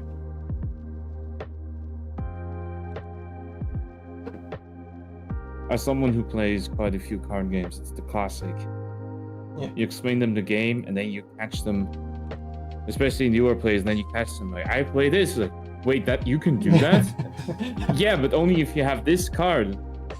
Because a lot of these games, what they do is, they say the rules are this, but then rule 1 is if the card says you can do it, even though you normally can't, then it breaks the rules. Yeah. So true, bestie. And you get... Yeah, so true, bestie. You get into these situations such as, you can do that on my turn? Well, normally I can, but... But... I have this thing. Yeah. Secret esoteric rule that's based on the specific class that I'm playing, or race, or whatever, you know? Well, in this case, it would be the card. But yeah, I guess if you're playing 40k, it would probably be the same. Which is, Yeah. oh, I'm playing this specific leader that lets me do that. Yeah. Like, Necrons have, like, that resurrect ability. No other ones have that kind of thing. Yeah, if you didn't know about that, and you played against the Necron army, and they suddenly pull that off, like, what? Oh, they can get back up? Yeah. I've had this happen to me, not in the card game, but in the board game, in a game of Twilight Imperium, and it threw me off the game so hard. I never want to play it again. The really long-ass fucking board game. The 4X one, yeah. So I'm not going to go into the whole details of this game, but it's a 4X, right? You know it. You've played Stellaris, you've played Masters of Orion, maybe. What happened was, my friend... one of my friends, their flagship, it's a flying nuclear bomb. So if you destroy it, it explodes and it takes your fleet with. Fun and interactive, huh? Well, okay, you know this. This is a known thing. It's one of the big powers they get. So we all knew about this, right? Yeah. Unfortunately, what was happening was I never played this game. We were apparently enough people that we had to get the expansion involved. Oh. Which added player powers, and I did not know about these. Well, I knew my own powers, which were very boring because I was playing the exotic humans. But my friend just happened to have a power, which was I can mind control your fleet and fly it and force you to fight somebody else. And they took most of my fleet and flew it into this bomb and say, you have to fight it now. And I lost most of my fleet. That's some bullshit. Especially because I didn't know you can do that. Like, yeah, it's the expansion. Like, oh, okay, I see. So I don't already know the base game, but now you're throwing in, you know, you threw in more stuff. I was watching a podcast, you know, about homebrew and stuff from 40k, and that includes also like some people who homebrew like rules and stuff for the actual game and things. Don't make things that's not going to be fun for your opponent. Because if everyone's gonna have if your opponent's gonna have a shit time, they're never gonna want to play with you. Some game rules need to be a little bit, you know. Come on, man, think about the other guy. I actually struggle with this a lot as someone who plays Magic the Gathering, especially the Commander format, which is more social. It's multiplayer. Yeah. It's not supposed to be as serious. And there is an element in there of, it's not homebrewing stuff, but there is an element in there of thinking, okay, if I do this, nobody is going to have a great time. Yeah. And one of the big things that you can do is, if you know a little bit about magic, it's you need these land cards that are your resource. Yep. So one of the things you can do is blow them all up for everyone. Yeah, there's a couple cards that just kind of like, hey, your entire land side, bye. Yeah, it goes bang. Yeah. And Enjoy so the nap. it's not only that you can do this, it's also that there's this, and I don't know how you feel about this, but there's this whole element of, if you play this at the right time, you seal the game and it's okay. But if you play this at the wrong time, you drag the game out for everyone and it's miserable. Yeah. And I don't know, it just, like, there is a legitimate use for this, but I never use this kind of effect just because the odds that it's going to make everyone miserable is much higher than the situation where I use it and it wins me the game. Yeah, right. And I guess with the homebrew, it's the same. It's the homebrew stuff. It's, you're probably going to make consideration as well if Yeah. not only is it too strong, but also is this miserable to play against. And I'm gonna assume that if it's something that makes people miserable, it's mostly gonna be resource denial, because people do not like it when they try to play something and then you say no. Yeah. 40k case is like, oh, that stratagem you were planning to use, denied because like I have anti-stratagem power X here. Like, well, okay, man, fucking. It kind of feels like, it feels a little bit like the primary school game of the, I shoot you with my gun. It's like, no. And then there was always that one shit kid who had the everything shield. It's like, Yeah, okay, no, sure, whatever, block you bye. times infinity. Yeah.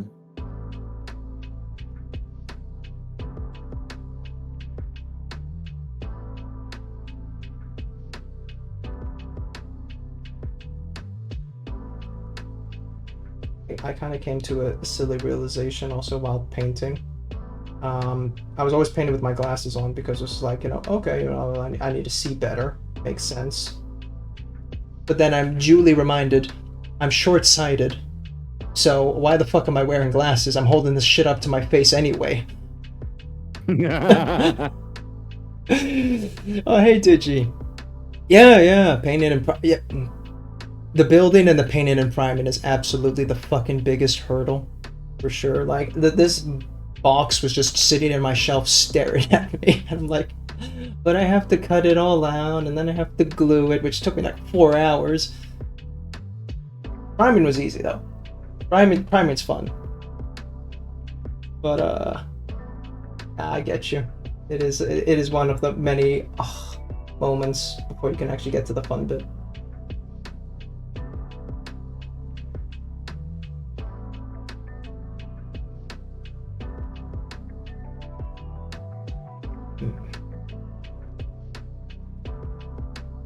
Also, one moment, I need to adjust this a little bit.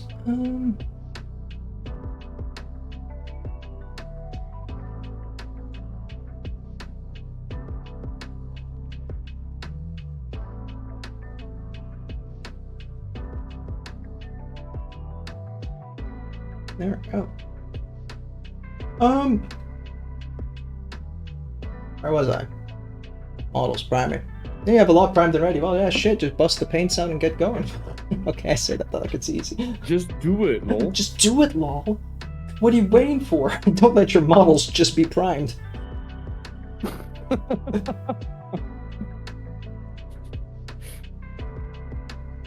is my first time actually doing zenithal priming too, where you base coat the whole fucker black, and then you spray it with white at like a 45-degree above sort of thing. So from the top it should look all white, or in this case gray, because I use gray in this case. And then at the bottom it should look all black. A bit hard to see from the base, but you know. Get the idea that the bottom part is like all black, where the light can't hit it. Oh my god, the base does not help. Air. Oh yeah, so it looks like shadows. That's Yeah. nice.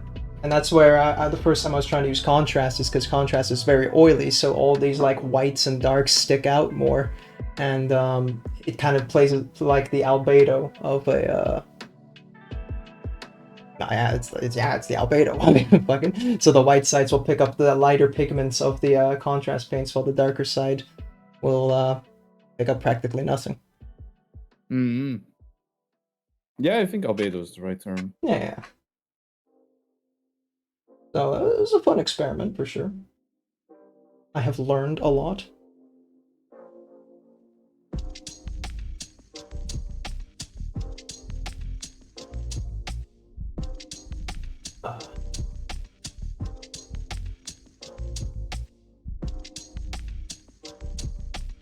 I'm not really I'm not personally not used to doing that because of the gunpla. Most of it, large parts of it already are painted, so I don't think this would work as well. Yeah.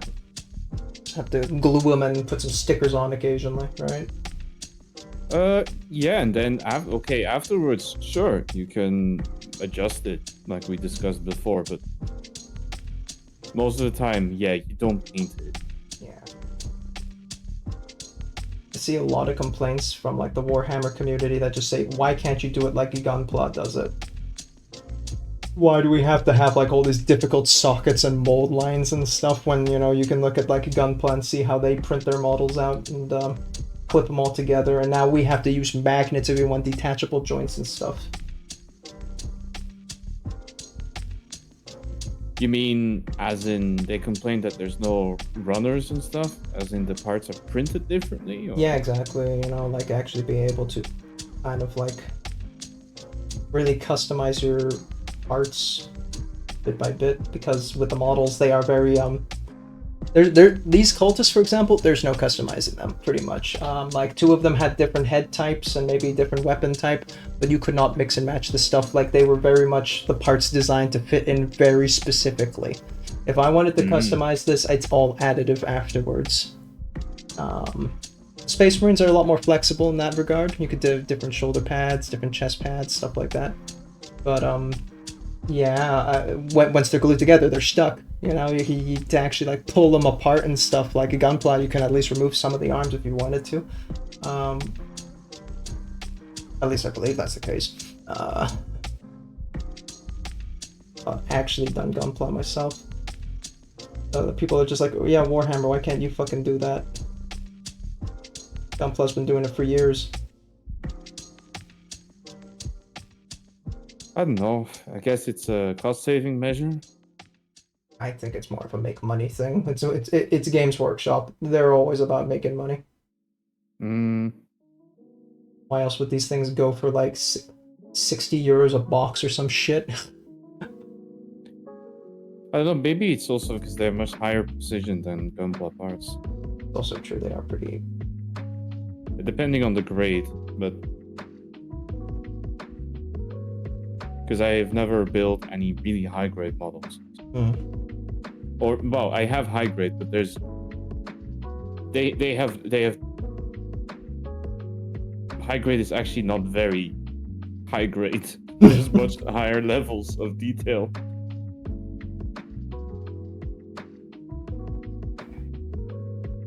Okay, I think we're done with the lead on that one. Now this guy. Oh shit. Yep.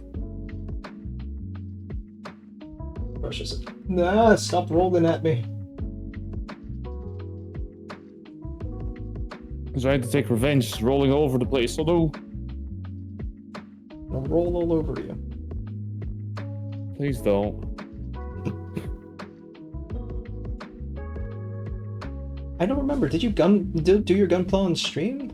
I think you did one of them, right? No, I never did. Oh. I was considering it, but it's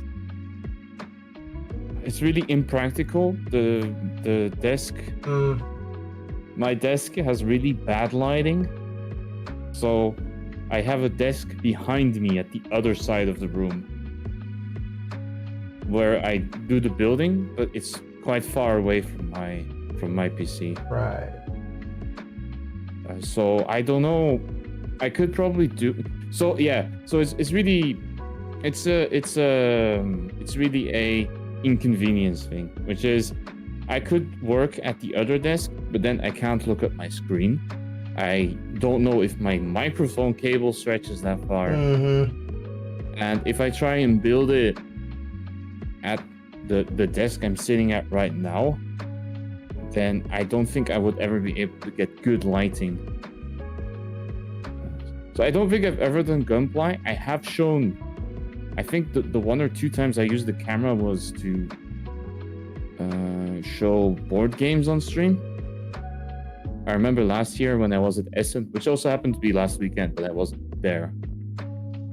When I got back from that, I used the camera to show that. Right. And I think I did a co-stream where I was supposed to build this. I didn't have a gunpla, but I had this metal model. Mm-hmm. And the problem was I didn't have a proper set of pliers, and it was so difficult to work with, even with the pliers. I managed to finish the model, but it kind of in pieces in my room because it was so messy to build that I gave up. And what I did instead was I remembered that, do you know the Zachtronics series games? You know, the programming / building ones, but mostly the programming ones. You play something like Opus Magnum? Oh yeah, Opus Magnum. You know, no, it's the same. It's the guy who made Nerds. That's the one. Yeah. Of course. Yeah. It's the Nerds guy. Yeah. All his other games. Yeah. And so in one of the games, there is a mini game in there called Steed Force, which is a gunpla building simulator. So I switched over to that because I couldn't make the real model work. Wonder if there's. It was still kind of fine because the other person I was working with, they were building a real model, so it wasn't too bad, I suppose. Wonder if there's a Warhammer building game. No, because it'd have to be licensed, I guess. But painting Budget. simulators, yeah, they are out there, but not specifically Warhammer. Yeah, model making sim, which nondescript model, totally not Warhammer. Cough cough. Yeah. Saw Jackie chimed in with the actual grading, by the way, for the gunpla. Jackie is the expert. Yeah. Sure. I think there's something below high grade, but that's called the 10-year-old kid grade. Right. Starter. Baby's first gunpla. The baby kid, yeah.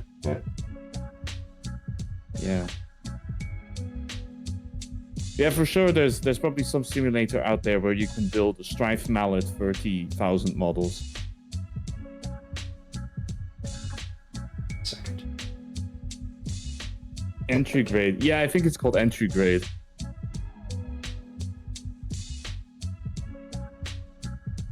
Hey, no!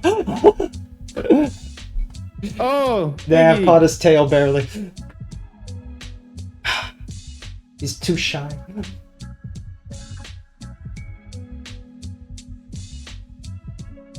You heard grades? Yeah, you did. Hey, Bayplay, welcome back. Whew.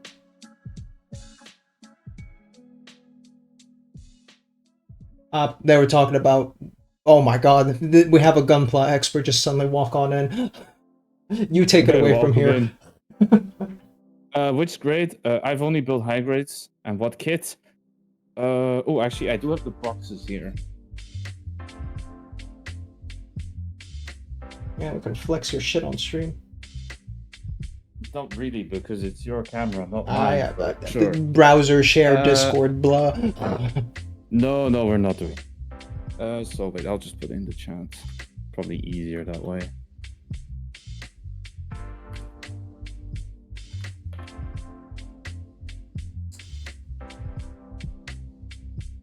Yeah, we this should get is that one of belt, them. Jackie. I have one which is called and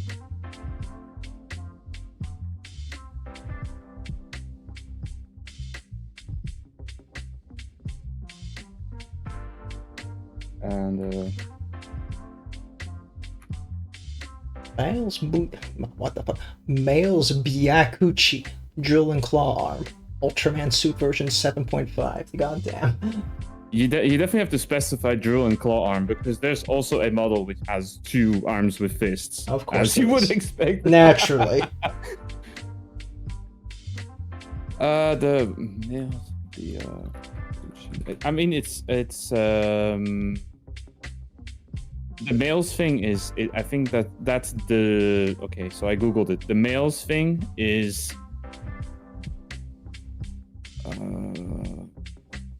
okay, it's like a very specific series thing, but it seems to be, it's the name of the robot in that universe.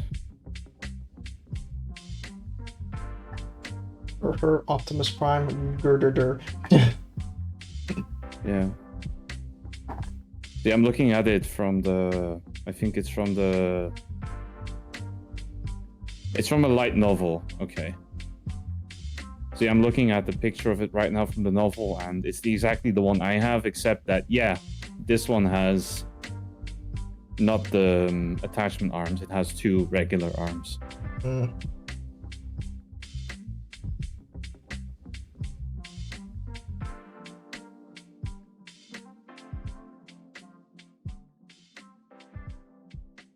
Actually, now I'm looking at it. Oh yeah, I didn't put that on purpose.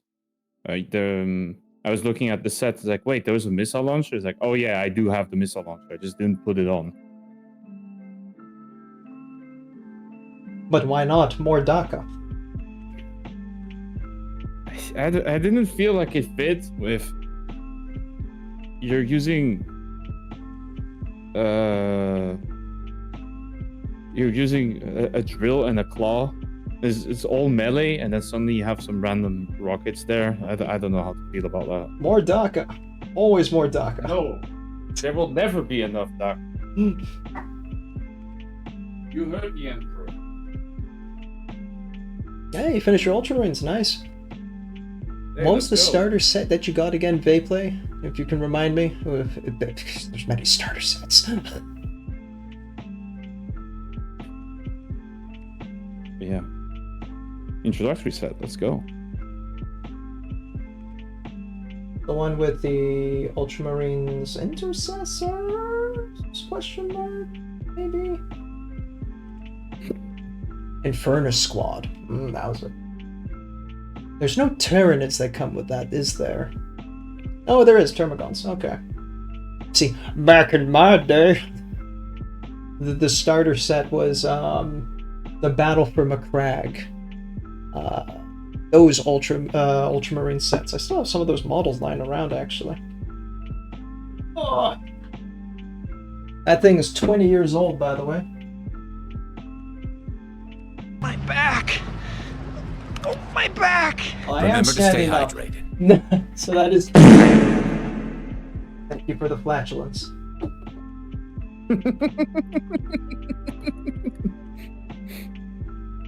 Where are you?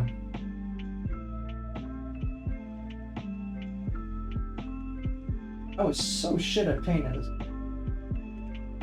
I mean, obviously, but like... I'll be right back grabbing a drink. Look at this guy. This is a firstborn Ultramarine from way back. Way too dark blue, by the way. But, damn, 20 years ago I painted this shit. Very happy I was able to get that skull like that, but...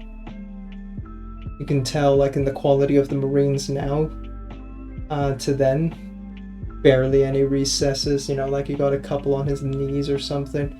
Like, the oils wouldn't actually sink in to anywhere. It's practically just a flat surface. So, yeah. The step up has been quite dramatic over 20 years, that's for sure. How tiny it is. It fits in my palm just like that.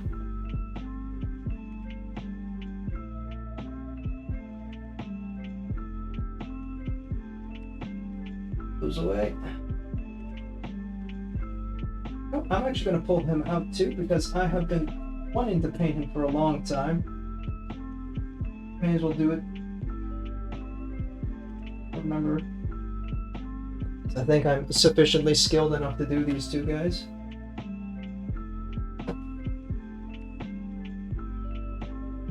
I've got an old 4th edition Chaos Lord that has been primed 20 years ago again, but I'm gonna Zenithal prime him and actually bother to finish him up. This is also metal, so like what's it called? I think they're made out of, what are they made out of? Pewter, that is it. So like this guy's got crazy details everywhere. All those chains and shit on a rock. Everything about the pose is dramatic. The skull in his hand. Okay, it's a helmet, but you know. Point being, It's very really nice the rock helmet. that ties it together. Didn't catch that. What was it? I was making a dumb joke. I said the rock is really what ties it together. I mean, low key though, the pose gets really fucking like Giga Chad with that huge ass whatever the fuck this weapon is. And then the other one I also want to paint is the 4th edition Karn the Betrayer. Like, he looks so clunky now. If you look at the more modern Karn, which I think came out like 3 years ago, this guy, he's so tiny. He's just a little guy. When you think of the guy who broke an entire legion, you know, you don't think it's this little dude. So, yeah. It's a Melta? I don't think so, because it is way too fucking huge and also one-handed to be a Melta. Yes, it's got the hose that could be like a flamer, could be a combi Melta.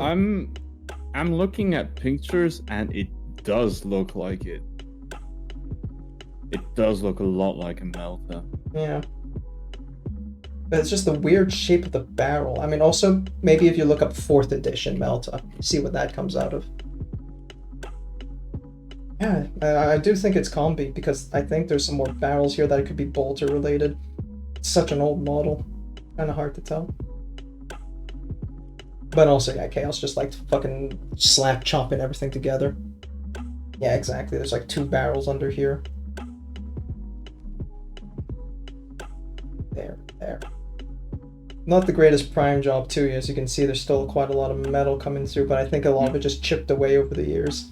So definitely needs a respray of black, and then I'll do Zenithal on top later. But that is a future episode. After, of course, the Demon Prince finishes, I'm getting stripped.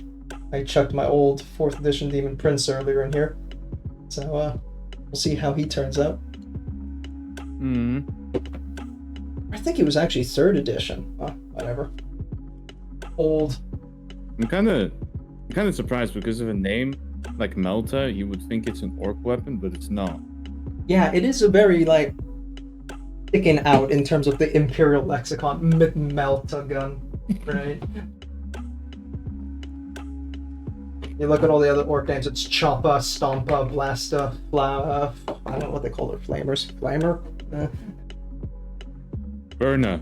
Burna, that's it. Rocket spelled with 2 Ks and an IT.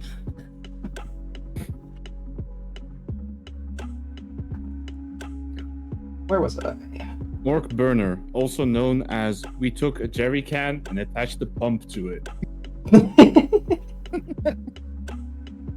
Look, if it works, just it works. works. And the barbecue lighter. Now I want to see that. The Juan Diaz.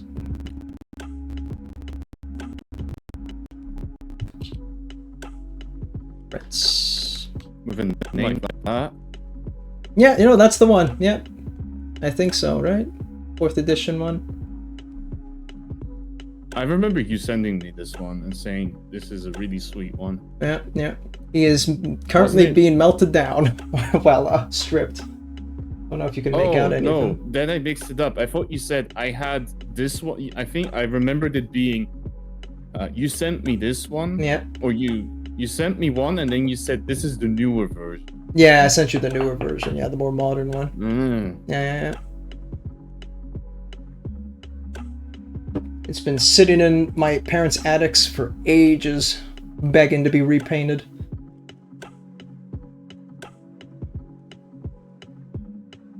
Yeah, exactly. It was very simple. Like, there's not a lot of busyness. But, yeah, I just did such a shit job because, I mean, I was 10 when I painted that, so. Time to give it a new go.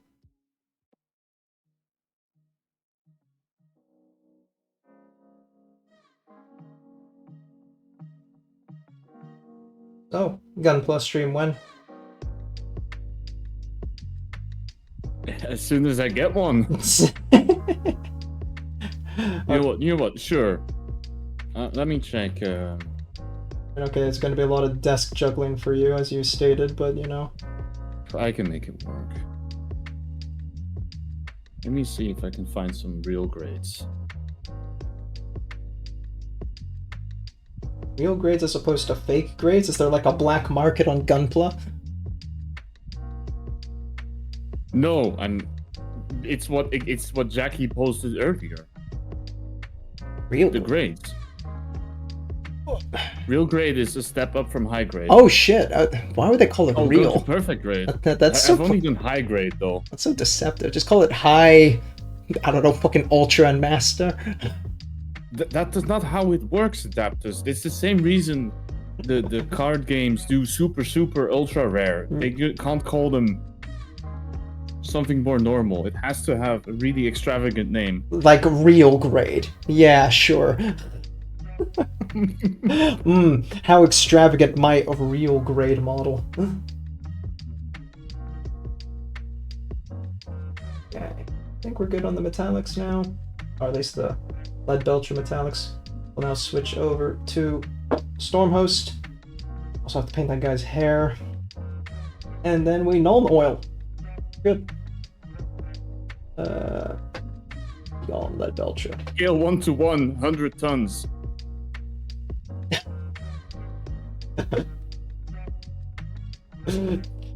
Isn't Japan building a real moving gunpla? Like a giant one, I mean? Like, I don't think to one scale, but I do believe there's a giant gunpla somewhere in Japan that is semi-moving. Like, the arms can wiggle. I think if I wanted a real one like that, though, I would not like it to be that big. I would prefer a Titanfall size. Don't think you could afford one. No offense. Look, Titanfall 1 is about 5 meters high. I think that's achievable. Or, I don't know, how tall is... Wait, Titanfall 2 BT. How big is BT? 19 feet. Yeah, but one-to-one moving stance is not possible with the self-support. Yeah, I mean, it's fucking... 6 meters. It's ridiculous size, yeah. The Titanfall one is 6 meters high. I think that must be achievable. Alright. You're the engineer, you tell me. I'm not saying... No, I think the question was, can I afford one? I think I could. Is it buildable? Not to that degree of... It would be very slow.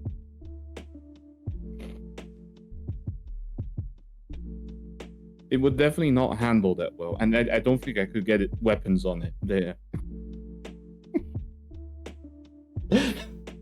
What would the government think? Giant weapon-ass model just sitting in your backyard. If you make a 6 meter Gundam, you can't send it. Yes, that's true, but they're built differently. With the Gundam, there's a cockpit in the head. With the Titanfall mech, you're in the body. They have a very small head, or no head. I don't remember. Some have just like a literal fucking barrel for a head. Yeah.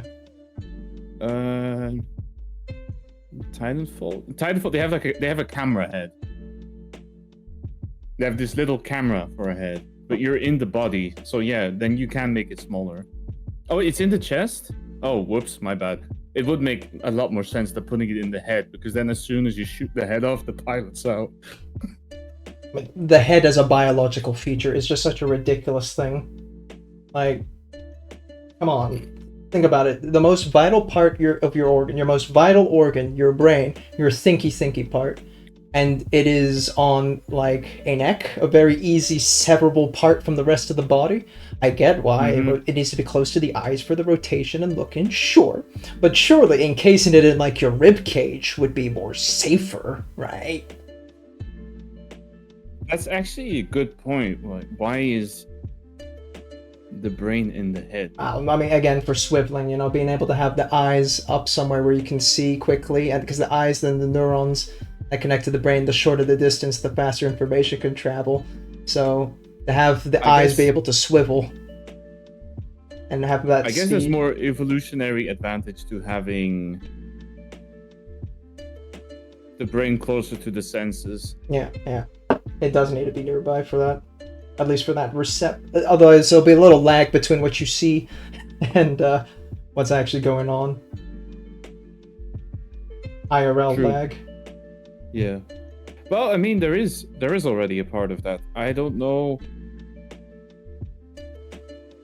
I don't remember the exact numbers, but there definitely is a lag between to use your muscles. It's not instant for sure. Yeah, because the distance, yeah. Had to pull that away closer to my face. I don't know the exact numbers on it, and it's also difficult to say because it's not the same as reaction time, because reaction time also includes your brain trying to process what is happening. But I know it's been measured for sure. I think they've done. You can measure what is it called? You can measure nerve impulse, the electric impulse, so you can measure how long it would take. So it has been done. Yeah. I mean, if you have any question, there's always been a scientist who's bored enough to try and figure it out, so. I mean, like, what was his name? I forgot his first. Is it Adam Savage from Mythbusters? Yeah. Yeah, he said, I think it was him who said, like, the difference between science and screwing around is if you note the results. Basically. Yeah. I am interested though to know, like, if you made a 6-meter high Gundam, why you could not sit in it even if you are in the chest. Because to me, the proportion, it sounds like it would work out. It's not going to be comfortable, 6 but it could work, no? I mean, it depends what needs to go into the chest, right? Because, like, I imagine the controls for the arms and the legs all have to meet somewhere for operations. It's too small, but you don't need more size than a car seat, do you? Or an airplane seat.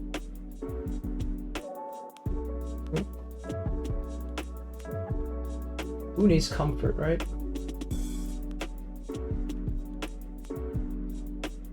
You're going into battle. You're not meant to be comfy. All the electronics. Okay, yeah. Yeah, exactly. Okay, that's true. Okay, if you really wanted to build one, sure. But I thought we were...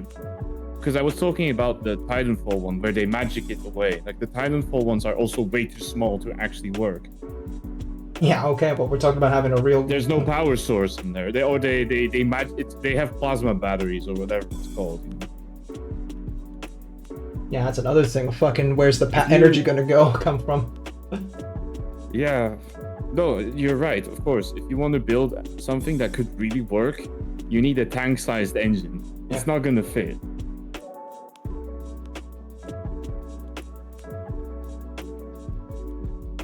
Yay. He has no other metallics. Oh, wait, no. Yeah, of course, the symbol on the butt. And with that, our metallics are done, and we can move on to the last two models. Yeah. And then if you wanted to build one in reality, you have a problem anyway, because it's either going to be... Using motors for the joints is already a lost cause. So you're using either hydraulics or pneumatics, and hydraulics is very slow, and pneumatics doesn't have the strength. So Yeah, sure. So you're gonna use oil, hydraulics, and then I mean, you've seen the speed at which construction equipment moves. That's gonna be the best you can do. But in anime, they go super brr. Yes, that's why it's anime. Yeah. That's why we have pictures and writing adapters, so we can do stuff that we can't do in real life. But I want my mech to go eh. Yeah. It's funny because I don't really like the Armored Core style of mech either, where they go super fast. I prefer. I don't know. I was gonna say I like it more like BattleTech, but then I remember BattleTech being kind of slow. Yeah. I mean, that's also, I think 40k takes it off really well. When you look at those giant titans, there's just this giant behemoth slowly creeping on the battlefield towards you. Though I say slowly creeping, each fucking step is like, you know, faster than a galloping horse. It's just that big. It's just that big, you know, like the fucking footballs. Huge. How about Dreadnoughts? Or is that not a mech? Dreadnought would technically count as a mech. Not a willing mech, but a mech nonetheless. Yeah, okay. Since we outlawed AI, we have to take unwilling people. That's very true.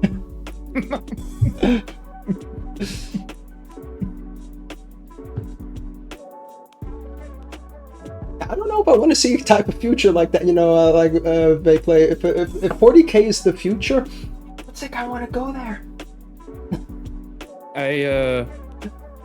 Yeah. When you see people posting memes about, haha, this guy is a janitor for the Ultramarines, and then other people saying, that is probably one of the best jobs you could have in that universe. Mm-hmm. The fuck? Because you're working for one of the best chapters, you're safe. All you have to do is clean a bit. Yeah. You don't have to go to war and fight. You've seen in 40k, you've seen what they have to fight. It's not nice. No. 40k is too dark a setting to ever consider wanting to be in there. I would much rather clean stains out of toilets than worry about being eaten by Tyranids. Low key, high key. You're talking about Gundam. Yeah, I get that. Okay, like if the kind of future is the one that the Gundam sendings portray, yeah, they're more idealistic. That would be not so bad. Unplot, no problem. 40k. I think, and I know it's me kind of shitting on people's fantasies, but I think that Gundam pilots would be like astronauts are now, and there's only very select amount of people that get to do it. Oh yeah, for sure. You know, like not everyone's going to be allowed to pilot this god-awful expensive ass mech. If 40k becomes a thing, you will go and live with the Eldar or die trying. A fucking Eldar will look at you and say monkey and kill you.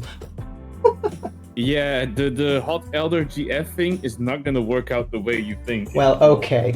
There's rogue traders. Now, that technically viable. I don't think likely. Not unless you're Gilliman level special, but not impossible.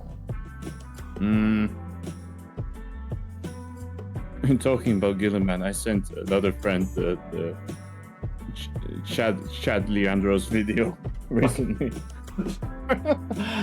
I think people give Leandros too hard a time.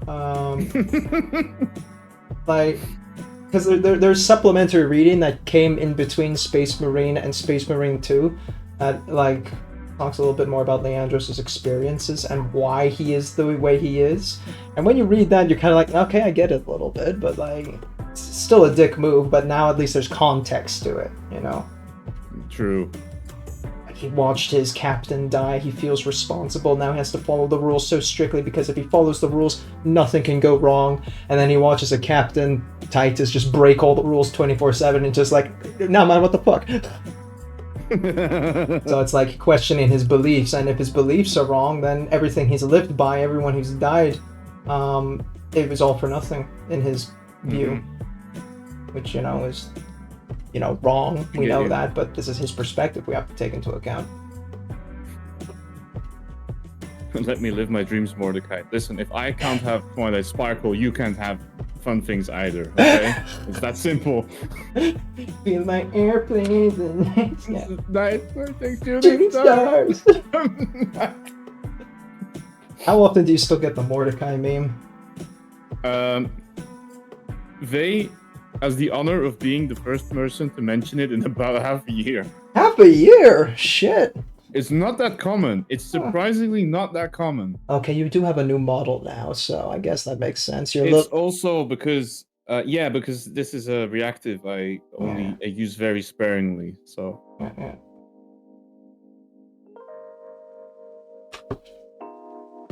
Yeah, I forgot to do the hair. That's my bad. So I'm gonna do the hair quickly, and then I think these two are wrapped up, and we move on to the next two. Nice. But if you want to see me as Mordecai, that's my VR chat avatar. Did you ever have to do Because I couldn't find anything better, so in that game I'm Mordecai, straight up. My other model also screams Mordecai. Look, it's a blue jay.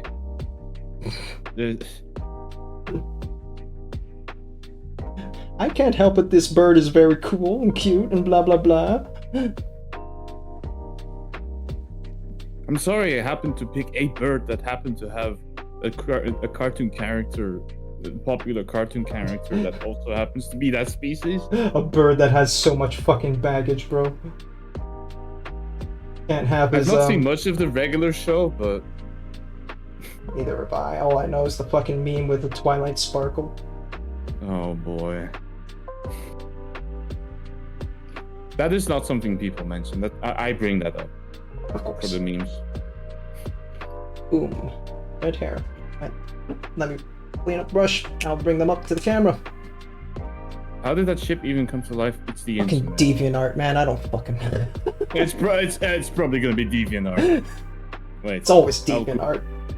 Can't trust that place.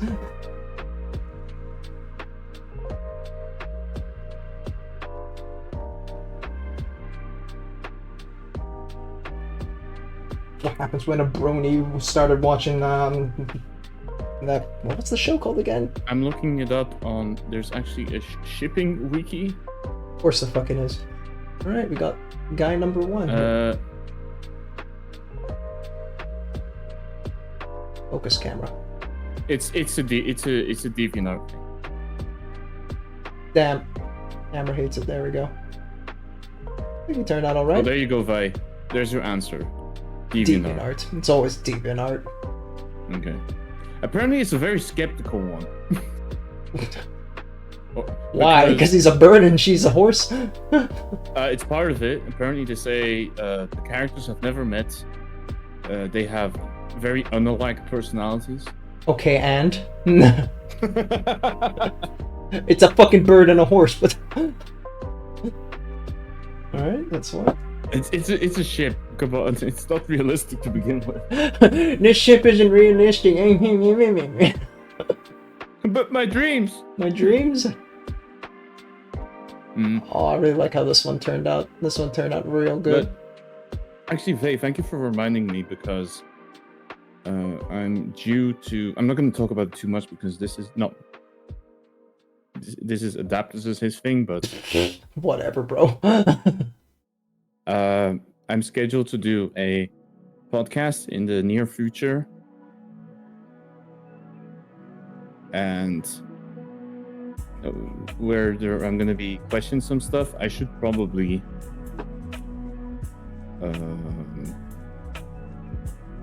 yes. not mention the shit, but put something there about why the choice of bird. So thank you for reminding me for that. Why the blue jay? Are you asking or? Actually, now save it for the podcast. When is that again? Give us your socials and times of date. It's not planned yet because it was supposed to be next weekend and then I double booked. I had a dinner party. Mm. Oh, it's a dinner party. A dinner party. No, no, I don't mind telling you. It's not going to be a big thing anyway. It's if you remember the username I had before Adaptus. Ah, yeah. So people kept mispronouncing it. So I only kept the. So for context, that username was. I might just put it in the chat. No, actually, yeah. It was this. This was an old username I used a lot, and then.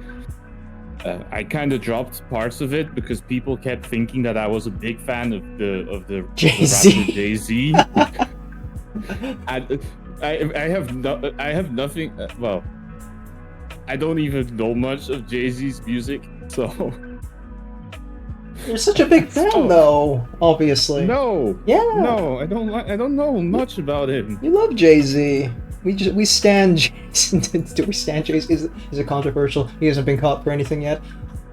I think it's not. I was not going to mention it, but I think. Let's play it safe. Jay-Z. Okay, buddy.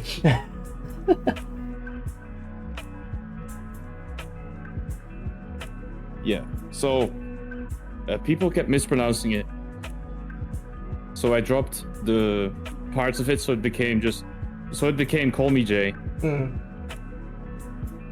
then there was the bird idea already in place, and I was messing around with some stuff, and I think it was Umiko who said, "Jay, can you stop messing around and just pick a damn Jay?" And it stuck. Oh my God. So there you go. That's the story. When in doubt, call him Jay-Z. Please do not call me Jay-Z. You get Beyonce that way. Yeah. Oh no. Beyonce, right? Oh no, probably a nice person, but I'm not very interested. Oh my God, but all the single ladies.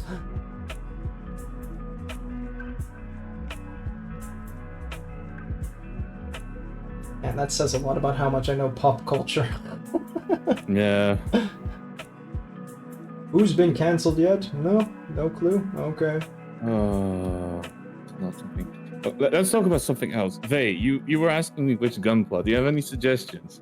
Oh yeah, actually. Give them some gunpla suggestions. Yeah, let's talk about something that will not get Adaptus thrown off Twitch. Oh, boo-hoo.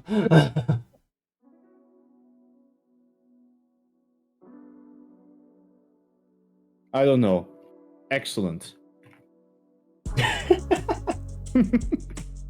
Sorry, that was a bit of a dick move from me. I'm sorry. Put him on the spot and then shit all over him. What a guy. What a guy. I'm sorry, it's a force of habit, okay? Usually we are the ones getting shat on by chat.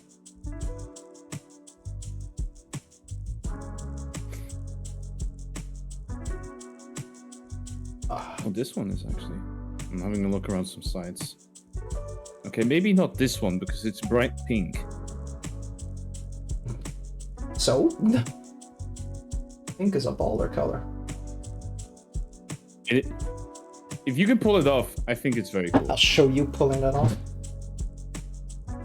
Where is he? Bam! Ain't nothing more pink than an Emperor's Children.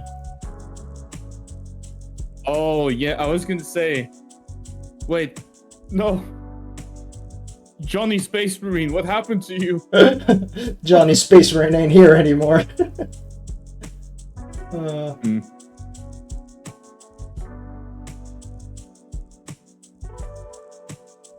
That's really nice, though.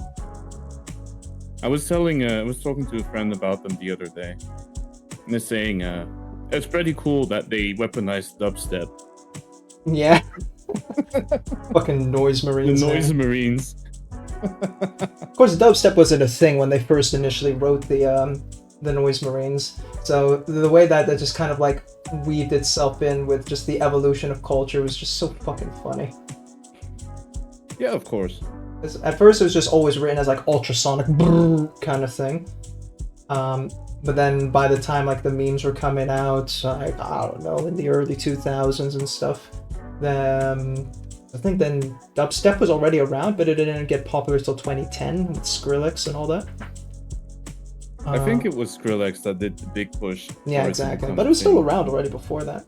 But as it started creeping into pop culture, then like I think it was Dawn of War 2 had Noise Marines in there, and then they just straight up used the wub wub wub noise. They're just like, well, you know, people have been saying it, so we'll put the wubs in.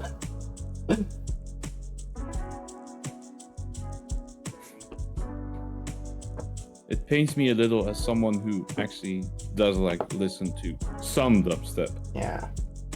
I haven't listened to it in a long time. I had a couple of tracks in there that wasn't Skrillex, but like I never really dived deep enough. Yeah, exactly. It's a bit of an acquired taste. Plus, some of it, I don't know how to describe it. Some of it is really, I know this is not good music, but it tickles the brain. Exactly. Didn't Korn actually do a dubstep album not too long ago? Yes, they did. That was wild.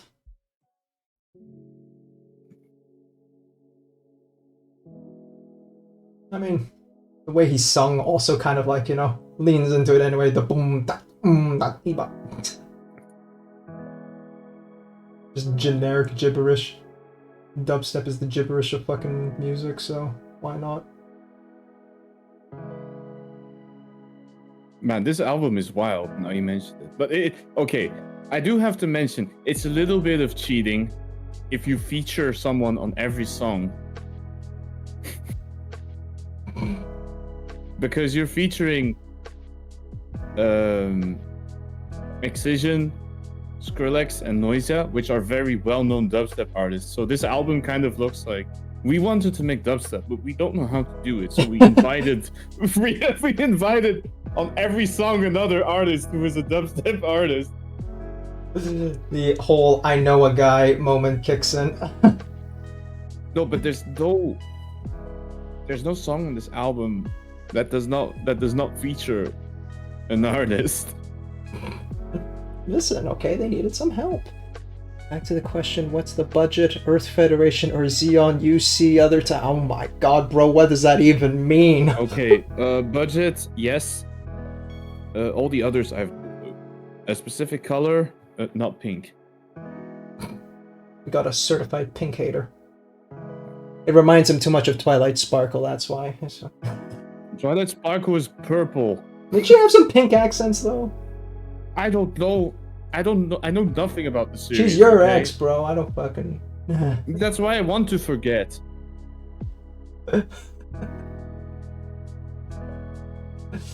What does yes mean on budget? Well, the one I'm looking at right now, for real grades, they all seem to be around 60 euros max. So I would say something like that. Maybe a little more. But definitely... okay, no, not triple digits. You heard him, triple digits, go. We're going Euro. It's the same. Dollars and euros are about, what, 1 point...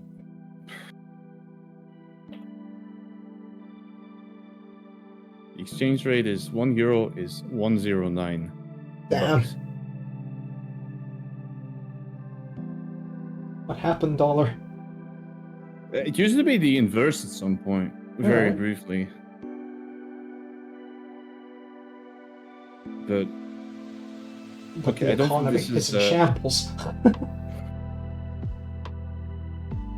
I was gonna say there's things I want to discuss on Twitch, and world economics is not one of them. I mean, stating it's in shambles is hardly controversial. That's Yeah, okay, that's fair. That's fair. 240 euros, and we have a perfect grade unicorn Gundam. What the fuck is perfect grade unicorn? Also, that is.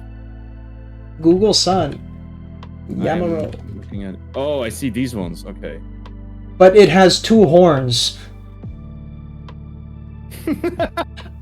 Why is it a unicorn? How is it? Why is it? Oh, it's 60 centimeters. It stands 60 centimeters tall. Okay. Why I is it see. a unicorn? Wait, why does it need a battery? At least the one I'm looking at. Oh. Got battery in there? So it's unicorn by day and bicorn by night? Like... Is a horn that splits into fins. Okay, it's not the one that... Oh, I'm looking at the wrong one.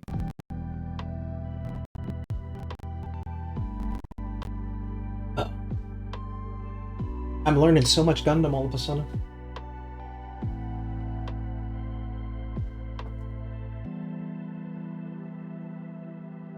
Damn, look at this one. I mean, you can't, but... Look at this. There's one here which throws a giant Beyblade. Yo, what the fuck? Can you imagine that? A Beyblade ripper on the end of a Gundam model? I'm in for it. Yeah, right?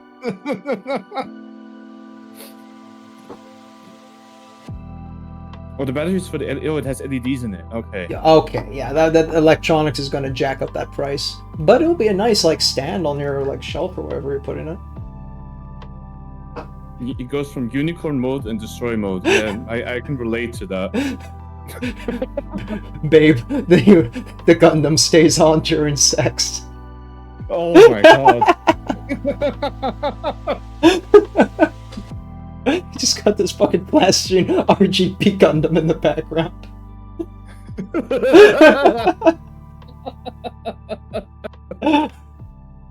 Oh shit. I wasn't gonna go there, but okay.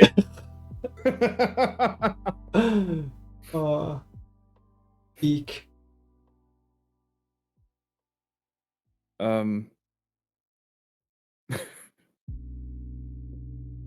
I was gonna say something, but that would be pushing it a little far.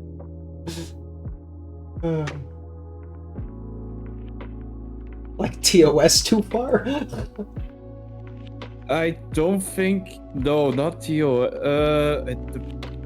Actually, I should probably check that. Oh Do god. you have the... Oh, yeah, okay. Well, if it's not questionable, don't risk it. No, wait, I can rephrase it differently. Like, maybe not the Gundam, but I would like to give Philips Hue a shout out anyway.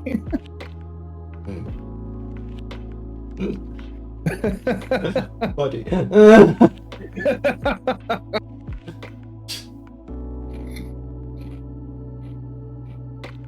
Oh shit, I should have been dry brushing the skin first. I forgot my method already. Oh, thankfully. Too distracting. I got distracted, yeah. Okay, they don't have exposed skin on the lower half, so we lucked out there. Real great Epion Gundam. Epion. Let's have a look. I want to see this because... Is this it? Oh, wait, it has a razor whip? Is that the one I'm looking at, or? Epion tickles a brain cell. It's a red one with a razor whip. Is that the one you're talking about, Faye? Ugh, Epion. What is?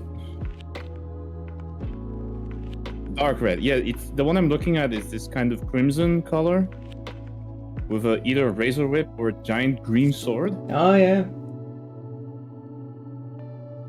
Dark red, yeah. Gundam Epion. Huh. Yeah. I can't say. Unfortunately, not so much. I prefer if they have the more fin-like wings.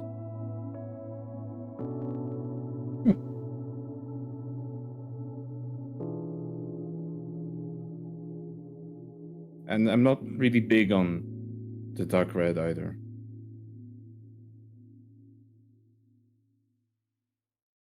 Maybe master grade, okay. Oh my god.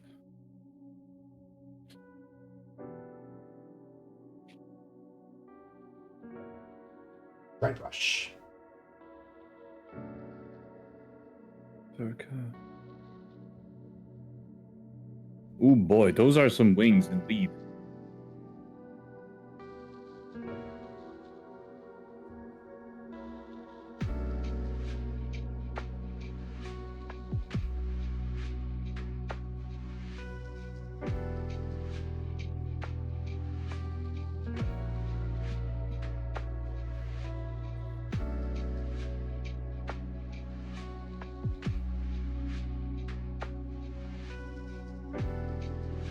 Did I do go? I wonder. I mean, I'm not against the idea, and it seems like it's fun, but Like I don't have the shelf space to put it somewhere. I would say that really depends on whether the theme appeals to you. Yeah. Like, do you like mechs? And, you know, like I look at mechs and I just think Tau because 40k pilled. Oh, of course. Yeah. What I find really unfortunate, what I would really like is a Gunpla kit, but it's BattleTech. Unfortunately, it doesn't exist because Gunpla is Bandai.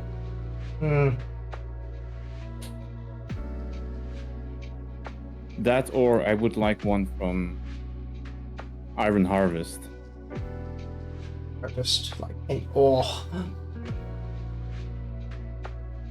Like I would totally put a model of the shit. What are they called? I need to check. the Polish one, right? Yeah, of course. I think here Jackie and Faye are gonna hate me, but I would definitely put a model of the Strasnik. Yeah. Or the what's the other one called? The Smally on my desk. This is such a goated design. You know which one? Which Yeah, one I'm the thinking of? fucking tube looking with a big ass rifle. Yeah, the Smally is the two-legged one with the giant gun. Yeah. And the Strasnik is the barrel with 4 legs. Mm-hmm. You didn't get confirmation that's the kit you want.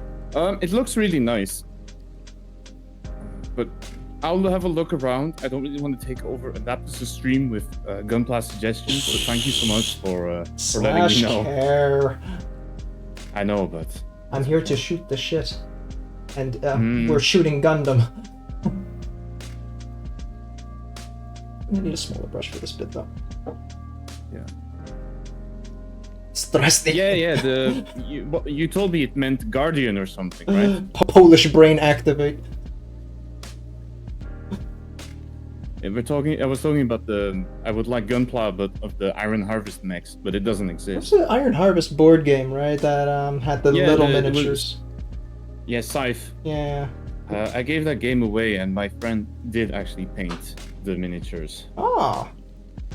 But they're different from the video game. Yeah. As in wait, let me actually check. Is there one in that game that looks like the mech they have? No. No, that's the artillery one. Oh no, there is actually. It's called PUR. How am I supposed to pronounce that? How am I supposed to pronounce that? No, but sure, that's it. It's the super heavy one. That is the one that you get in the game, and I'm gonna confirm with the other ones. Yeah, so it looks like they took the super heavy ones. No, okay, never mind.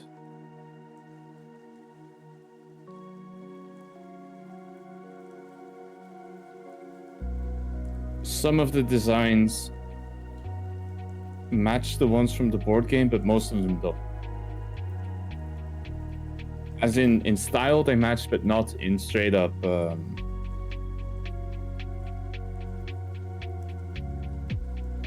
they're not the same exact kind. Right.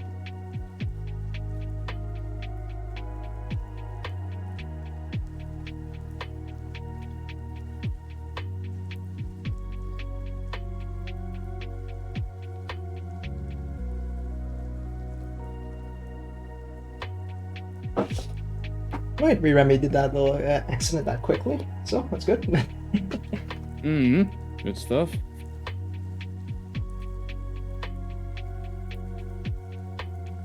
Damn, I did not really think I'd finish all the cultists in like the span of a weekend, but here we are.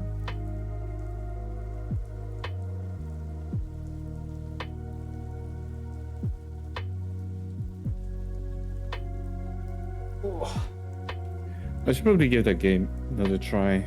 I own Iron Harvest, and I wasn't really enamored with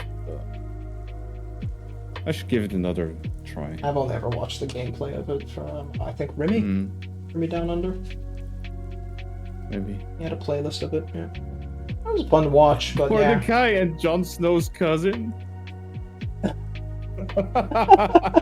Listen here, you little shit. Thanks for showing up, though. Have a good day. Have a good one, Vay. Thanks for the suggestions in the chat. Fucking. Unbelievable. We have the Night Watch at home. Night Watch at home. Oh, shit, man. Is what it is. True.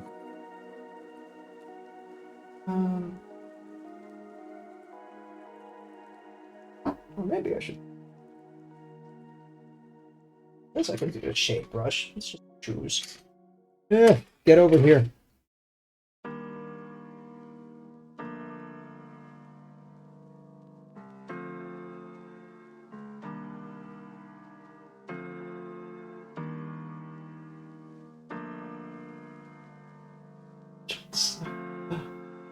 Never before have. No, that's not true. But I have been thoroughly destroyed, reduced to atoms. Disintegrated. Ever since that one fucking kid in Umiko stream called me Grand Adaptus. Okay, Grandpa, like goddamn. Okay, Boomer.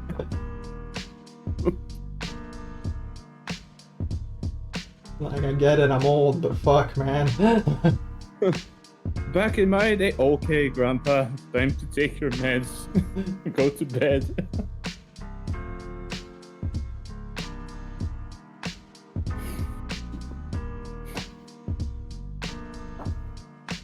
Man, that must feel rough, though. I think outside of the Mordecai thing, I've not really been insulted.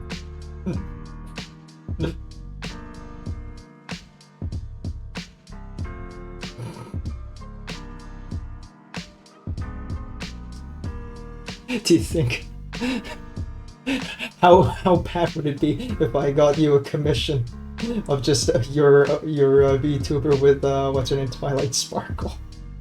I would. Uh-huh. I'd be not impressed.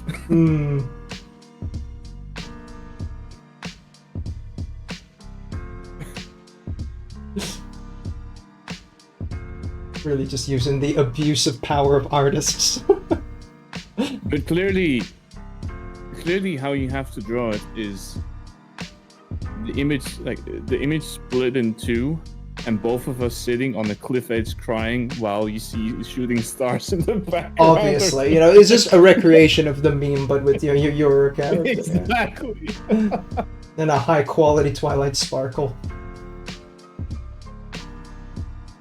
I'll find someone else purple to put there. Actually, you know, change the meme, put Umiko there, and instead write Bad Romance on the top. Oh, that's also one. That's true.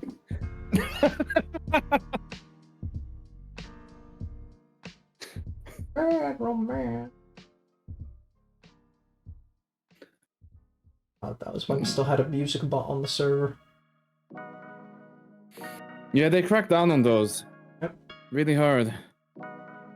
But now use our official one, whatever it's fucking called. Is them? No. Basically, we'll take all your fun away and replace it with official one, so you have to pay us. Classic move, really. That ain't it, Chief.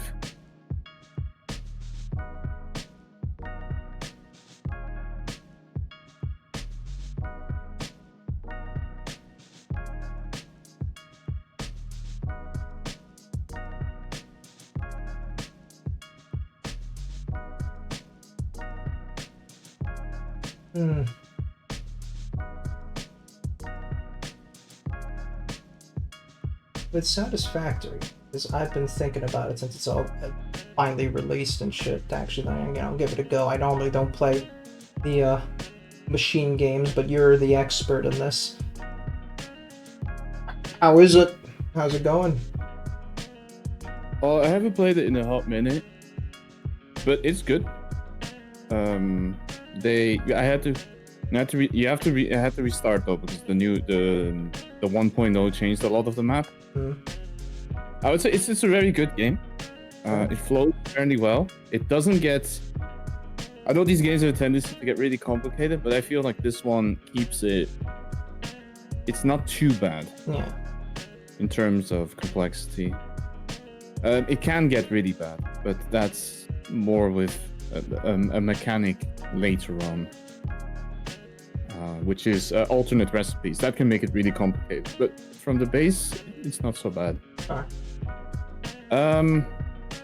It still looks really good. So most of what I'm telling you is going to be from the perspective of someone who played other games, because you played Dyson Sphere Program, right? Nope, that was my brother. Oh, whoops. Always deceptive, isn't it? It's always deceptive, that's true. Yeah. I would say the big standout for that game is the map is very pretty. Much more, mostly in the other games, the maps are procedural or they're repetitive. In this game, the map is handmade, so it's very detailed. Right. And there's a lot to explore, a lot to see. You do have to explore a lot. Yeah, because there's a fuckload of resources Mechanics. you have to get, right? There's there's certain mechanics and things that you need to explore the map for to interact with. It's in terms of what I like about it less, would be that because it's 3D, it's harder to really build large structures.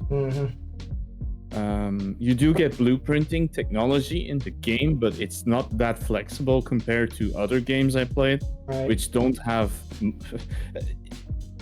Other games have the advantage that they don't have a third dimension. Really much. Wow. But it does also help in some sense because you can finagle a lot more. You can thread things through, and you can make.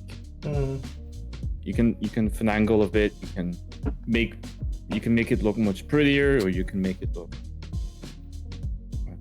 Make it look worse. worse. Be more creative, I feel. Fucking Yeah, you can Josh. make it look a lot worse. I mean, I was gonna say those videos for sure. You can show how bad it can get, but you can be a lot more creative, I feel. Like he does a good job with Prowan because he plays it so shitly it makes you want to play the game and do it properly yourself. I don't know how many hours that guy must put in to get to that state. You have to have some like degree of insanity to do that kind of shit for content. So I am also convinced that there must be some save editing going on. Yeah, like you're wasting hours of your life doing that. Come on, man, and you still got to edit. No, it's more building a lot of crappy looking stuff, but then why would you also wait around for the game to generate the resources for it? Like people, it's going to be edited anyway. People don't care if you actually waited 3 days or not. Yeah. I would say compared to other games, the progression is slower. Yeah. It takes longer to finish than something like Factorial. You can speedrun pretty fast if you know what you're doing. This game, not so much. Yeah. The other thing I also, if I had to mention a downside, is the vehicles. They're janky. Yeah. That always, like there was that other one. It's a fantasy setting. You're mining a lot. Hydroneer. That was it. Hydroneer, yeah. Those are some jack fucking vehicles. Yeah. Okay, but yeah, that's a different kind of jank. That is, the vehicle doesn't work straight up. Satisfactory. It's if you are driving the vehicle, it's okay, but you can automate them, and they have a tendency to get themselves stuck, or I don't know what. They're really finicky. And because of the way the the driving thing works is if you want to program a route in, you have to drive it yourself. And if you drive off a cliff and make a mistake, you can restart from the beginning and re-record the whole thing. Which I found very frustrating. But it's a choice. You don't have to use the vehicles like that if you don't like them. And I'm pretty sure that if I built some proper bridges and didn't instead mess around, that the vehicles would behave a lot better. Oh, I am gonna go to the toilet briefly. Entertain the stream. Oh boy, that's a lot of pressure. It's not like I do this often. Hello chat. How's it going? Hope you're good. Thanks so much for hanging out with us. I hope you're paying more attention to the painting than I am.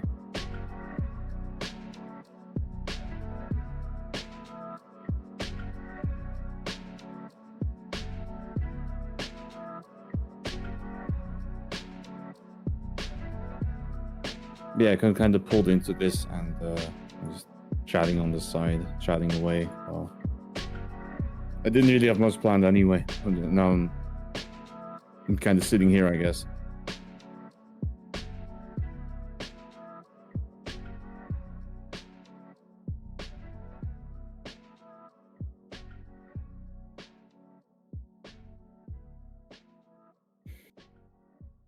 But yeah, as Adaptus mentioned, I'm not much one for the painting. I do the gunpla instead.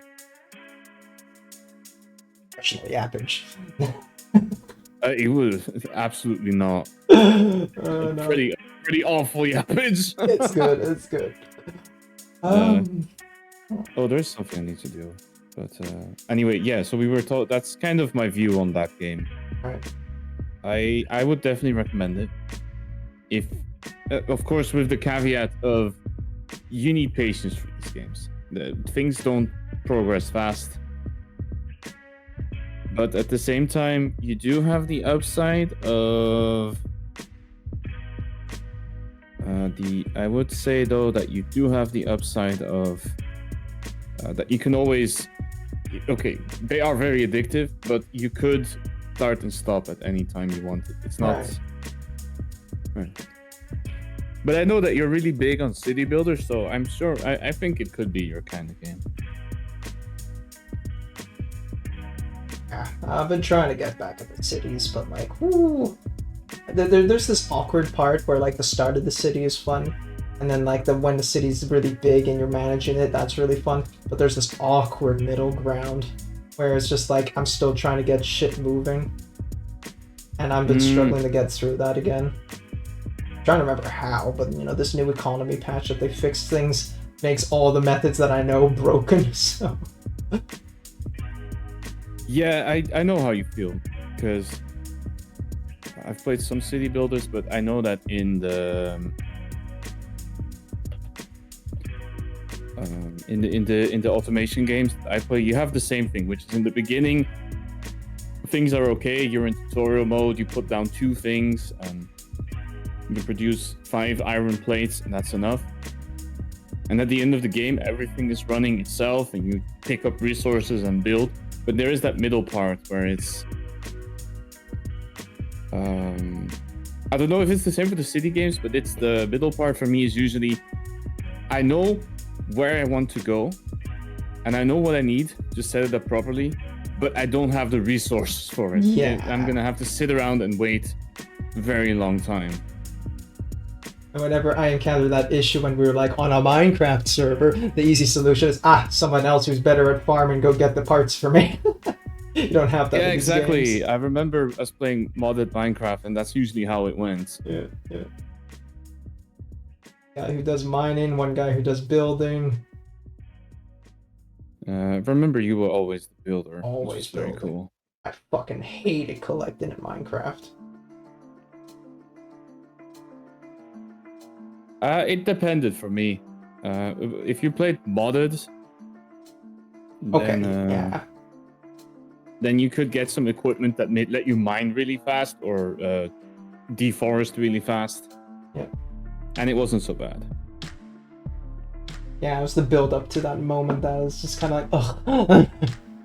Yeah, I guess it's also because a lot more of the modern, or the if you're more of a vanilla player, I think there's a much bigger focus on the exploration part. Mm-hmm. But that didn't really appeal as much. By the way, interesting fact, because you do mention it, those Minecraft mods is the reason that Factorial became a thing. It was the inspiration. And I think that without that game, we would not have had some of the other spin-offs. Not spin-offs, that's kind of degrading those games, but inspirational games that were inspired by it.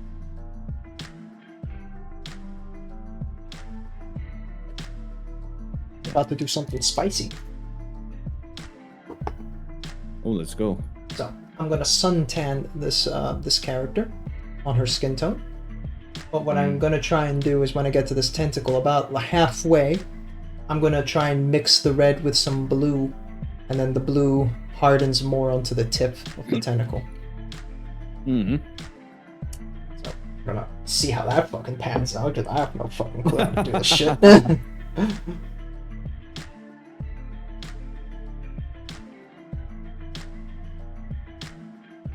Yeah. I'm busy messing with some magic on the side because I forgot we kind of had a challenge going on in our group. Uh-oh. I kind of forgot that we had a challenge going on, which was you could only use cards that were less than €1. Oh. Okay.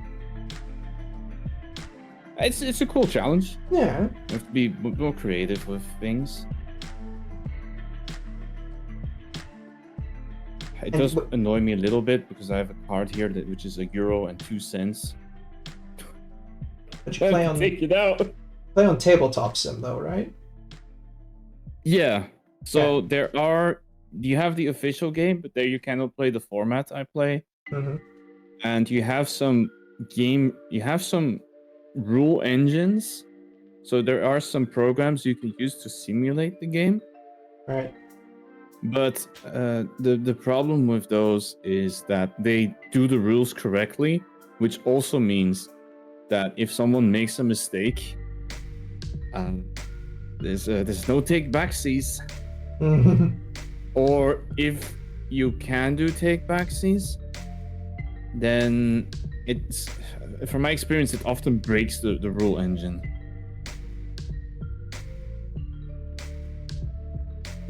There's also the downside that if they bring out new expansions for those things, you have to wait.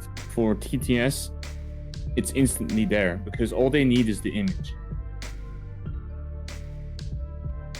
Right, as soon as somebody has a high quality capture of the card image, then it's fine. Let's see.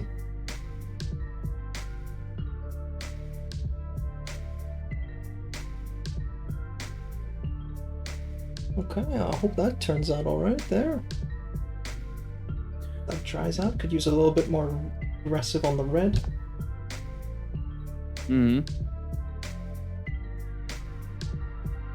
Saw a paint of someone doing a Nurgle thing, doing some purples and stuff.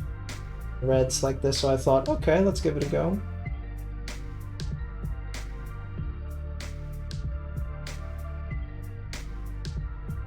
Too much something there, so let's drain that.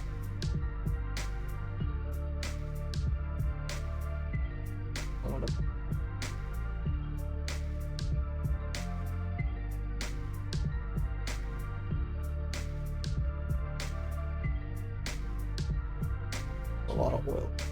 Ooh, suck that up.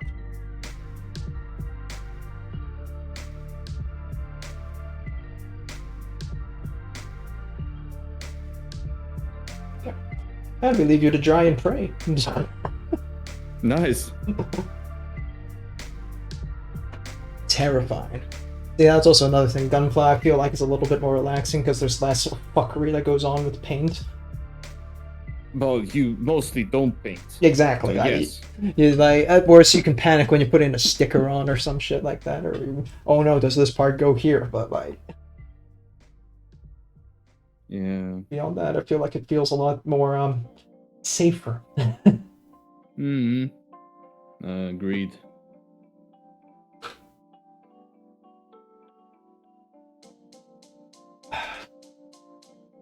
Steel trap again. Damn, I don't think this is a good idea. I'm gonna get rid of it. Was it Commander you're playing again? Remind me? Yeah. Yeah. Yeah, so for those in chat who don't know much about Magic, Commander is a special format where instead of your usual so normally you play 60 cards, 4 copies of each card. Commander is you play 100 cards and you can only have 1 copy of each card. Oh.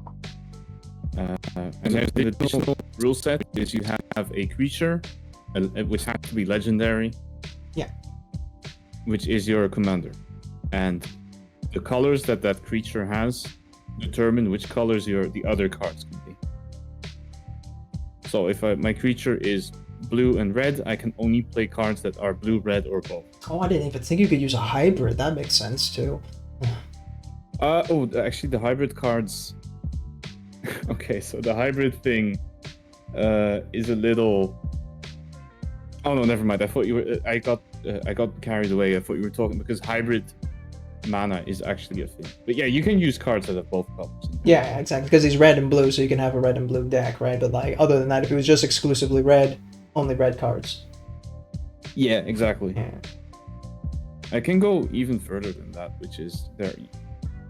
If you choose a creature that has no colors, then you can only play cards that have no color. Whoa. I don't recommend it. It's kind of. I don't think there's that many cards that can do that, right? You can. It's just not very easy. It's doable now. It used to be really hard. It's doable now, but you will be missing some key parts. Mostly, you won't have much ways to interact on opponents' turns. Mm. So there'll be a lot of I do my thing and then Now I wait. Now I wait and I hope they don't have anything. But what I was trying to do was I was working on. So I often use these TTS games to test out things and consider if I want to actually buy into it in real life. Mm-hmm. So I was trying to convert an idea I had to the €1 rule, and I had to take out all the core pieces. So I was like, I don't think this one is suited. I need to pick something else.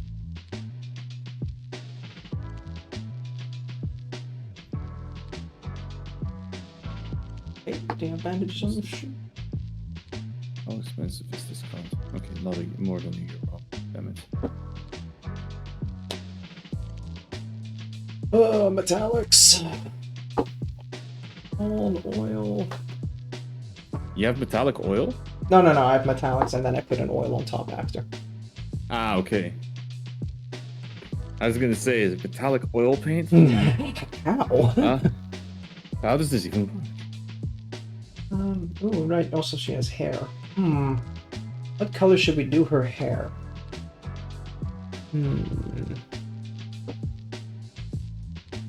Get that out of the way. In terms of color, we have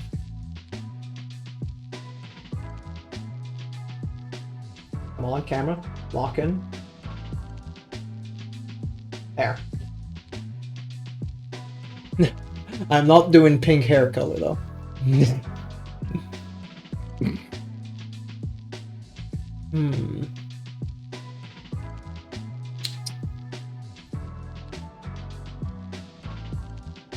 I'm not sure. Maybe black is just the safe choice.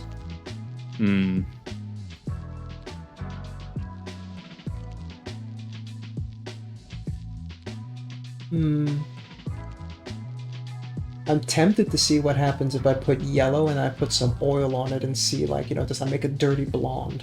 We'll do that on the palette. Dirty blonde could be interesting. Yeah, right? Curious. Yellow, come here. See what happens.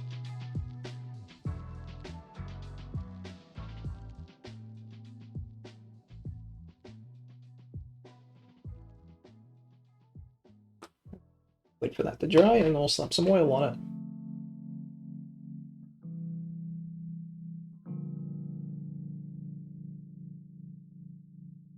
In the meanwhile, Alex...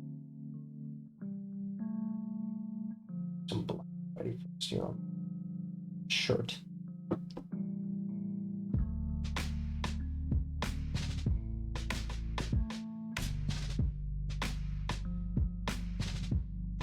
How old is Satisfactory now?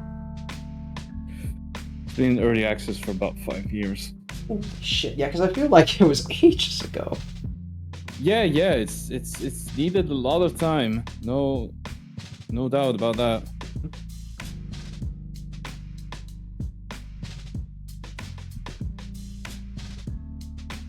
Yeah, I'm not sure how I feel about such a long early access cycle, but they got there. I think it's okay. Wasn't one dev, was it? There was like at least a team of... Yeah, it's a team. I'm trying to...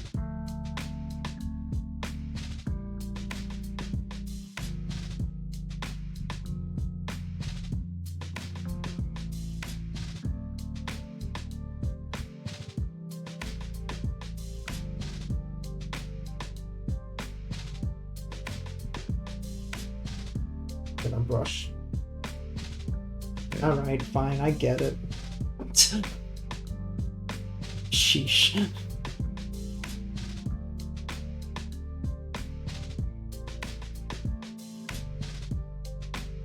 I was gonna say something and then I realized, maybe our audience could do without a rant on early access games.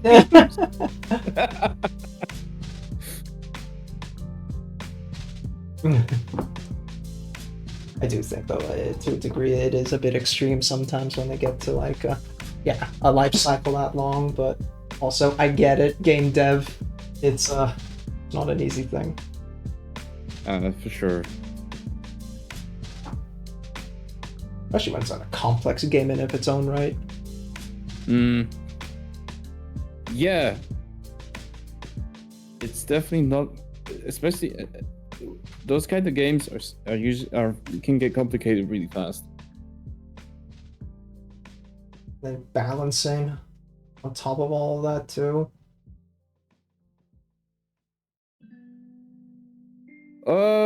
The balancing. Well, that's a good question, actually. Yeah, right. How common a resource spawns? How much of it in ratio do you need for recipes? How much is too much? How much is too little? Oh, yeah. Like that, yeah, that is a lot of, there's a lot of customization you can do there. I don't know, actually. Yeah, that's a difficult balance, but I was thinking more on the level of, technically, how do you not make the game grind to a crawl? Because that's the problem a lot of these management games have. They have a lot of systems. It's not like a shooter where there's some amount of enemies on the screen, but it's not, it's not that overwhelming. Yeah. Fun as well. Because, yeah, grinding games can, shockingly become a grind. Yeah, I don't care much for it.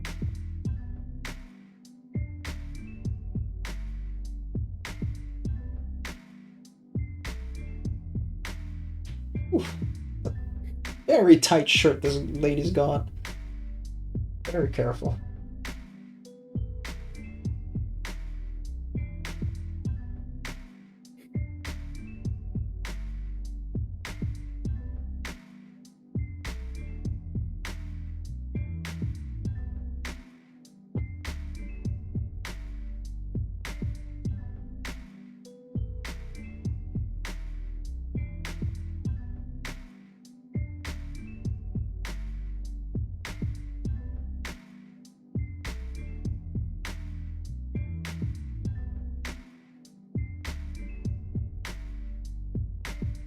This is such a hyper-focus moment. Oh my goodness.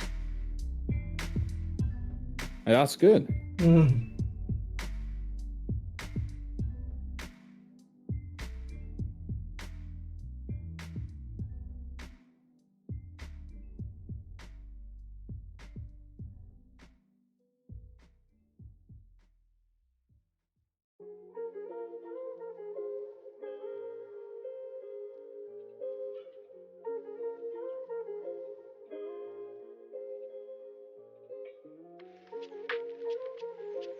quite shocked with this playlist that I got going in the background, that the quality of it.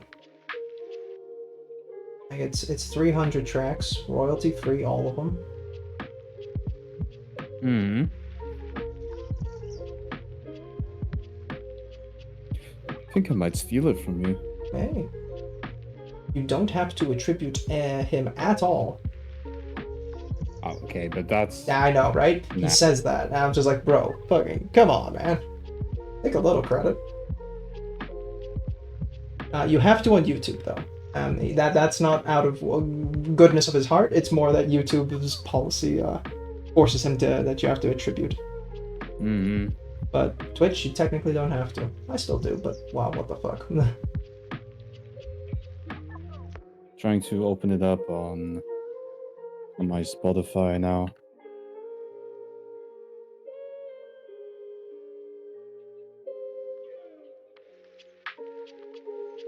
You don't have any black on your shirt? No.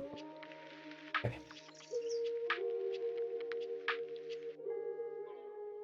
Alright, the yellow has dried. Let's find out what the oil does to it. And we get dirty blonde. Gosh, holy shit.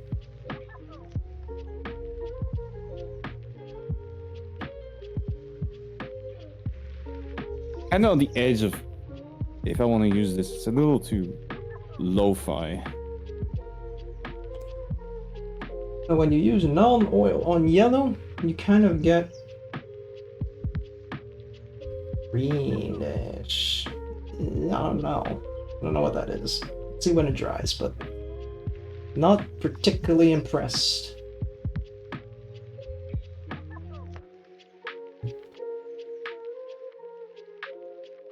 Ooh. Stretch. Ah.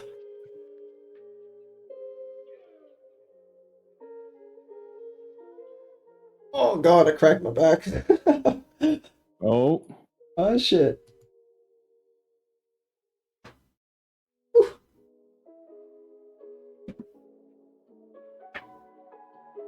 Yeah, where were we?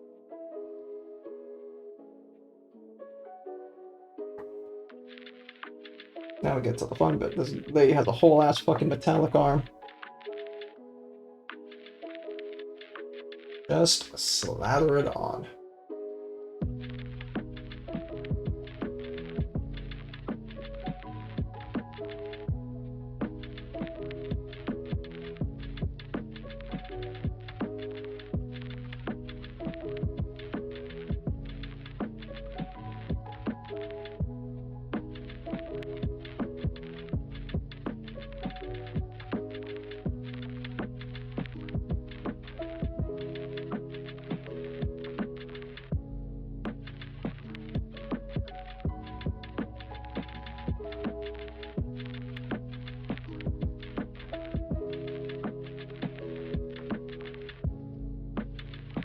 Damn, her cybernetics go deep.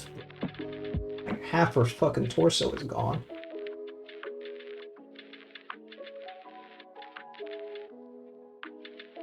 Even her neck.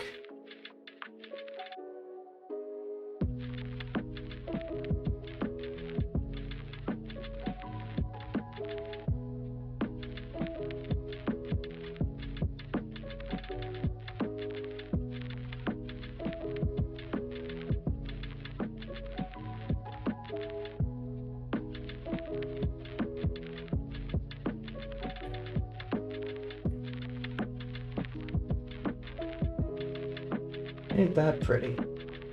Owie wow.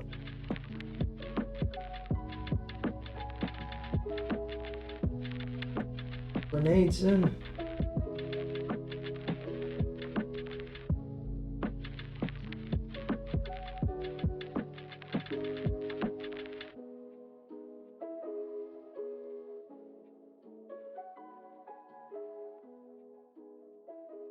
Oh god, she's got 2 grenades. Chill.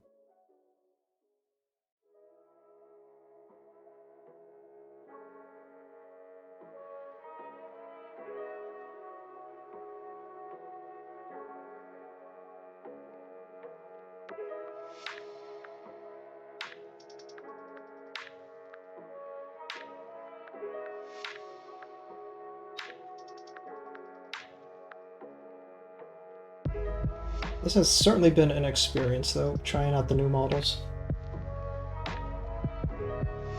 You having a good time with it? Step up is massive from, like, normal models, so it's certainly a nice challenge, for sure. Nice. Nah, the first two were definitely very fucking difficult for me.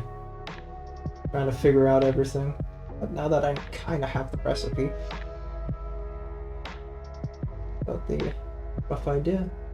I've already primed up another model beforehand, another one of my old boys. I'm gonna see if what I have learned on new models can still be applied to the old ones, because the old ones do not have near as enough detail.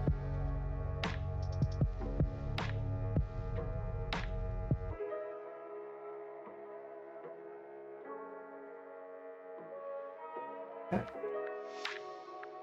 Metallic arm, gun, grenade, shield.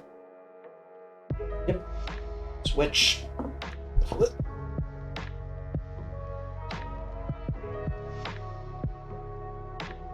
Oh god, it's a chainsword. Fuck. Oh no!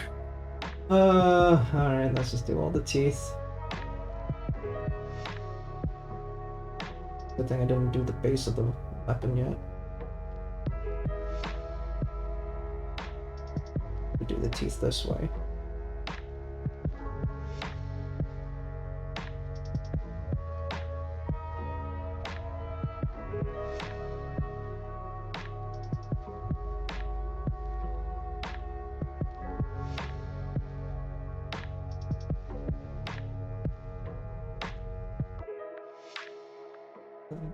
Enough.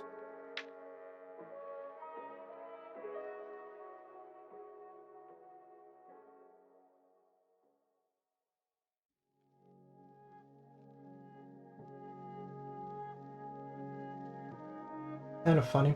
I was thinking, my first new models that I would get would be Death Watch. And I thought that for a long time. I was like, no, I'll just practice on these guys now. And then suddenly, Space Marine 2 comes out.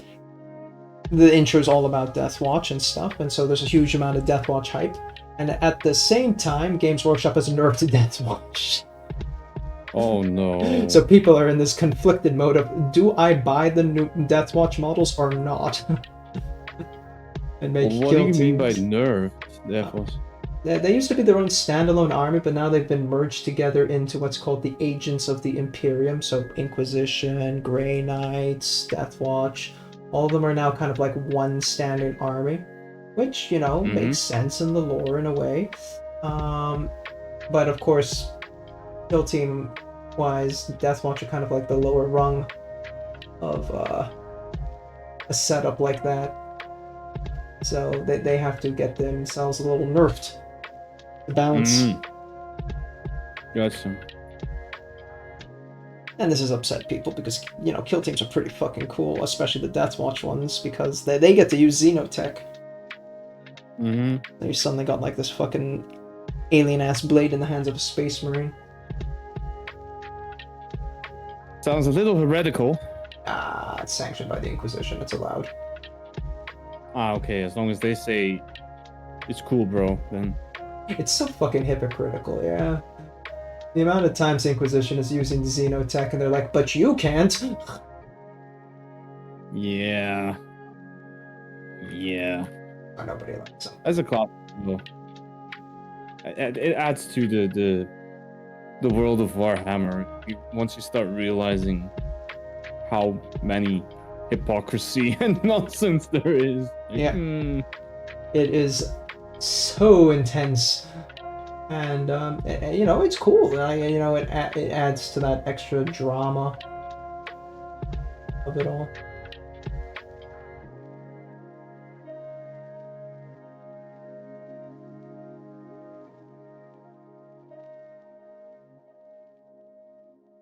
Meanwhile, this tentacle, let's take a look on camera. The blue came up pretty good, but the red, not so much. Yep. So I might need to go over the early half of the tentacle and just kind of like find a way to bring that blue in some more. Maybe I'll make a purple. And then weave that into the body. Yeah. But okay.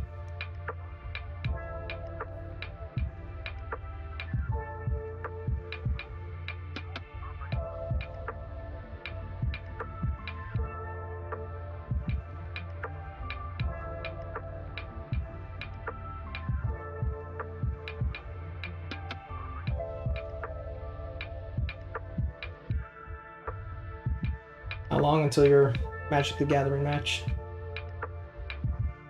It's a. My family call is 6, and it's after that, so. Not for another 3 hours or so. Got time then for your deck, yeah? I'm trying to figure something new out that fits within the budget rules. I'm trying to come up with ideas, but most of the problem I'm having is that most of the core stuff.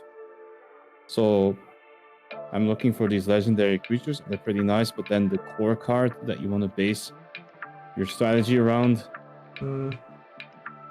is really expensive, or at least it doesn't fit in the rule. Like,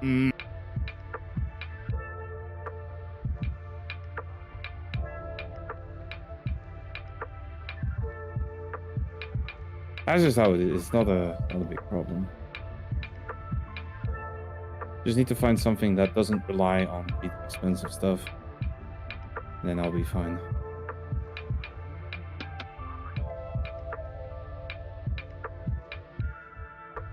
Also have to find something that's not awful to play against. Yeah. Because again, you don't want fucking people to be suffering when you're playing a goddamn card game. Come on.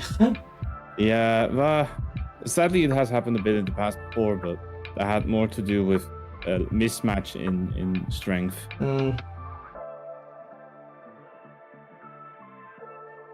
Bringing a machine gun to a knife fight. Yeah, exactly. And then it's kind of annoying because the natural response to that would be that you gang up on them, but then you have people saying, "Oh, but why are you trying to, why are you trying to beat them up so hard?" Like, well, I don't know. Clearly, they have something much better going on than we do. Yeah, right? Yeah. But I think I have something I want to try. I did goof and forgot a little bit of detail. Out of metallics for a hot second.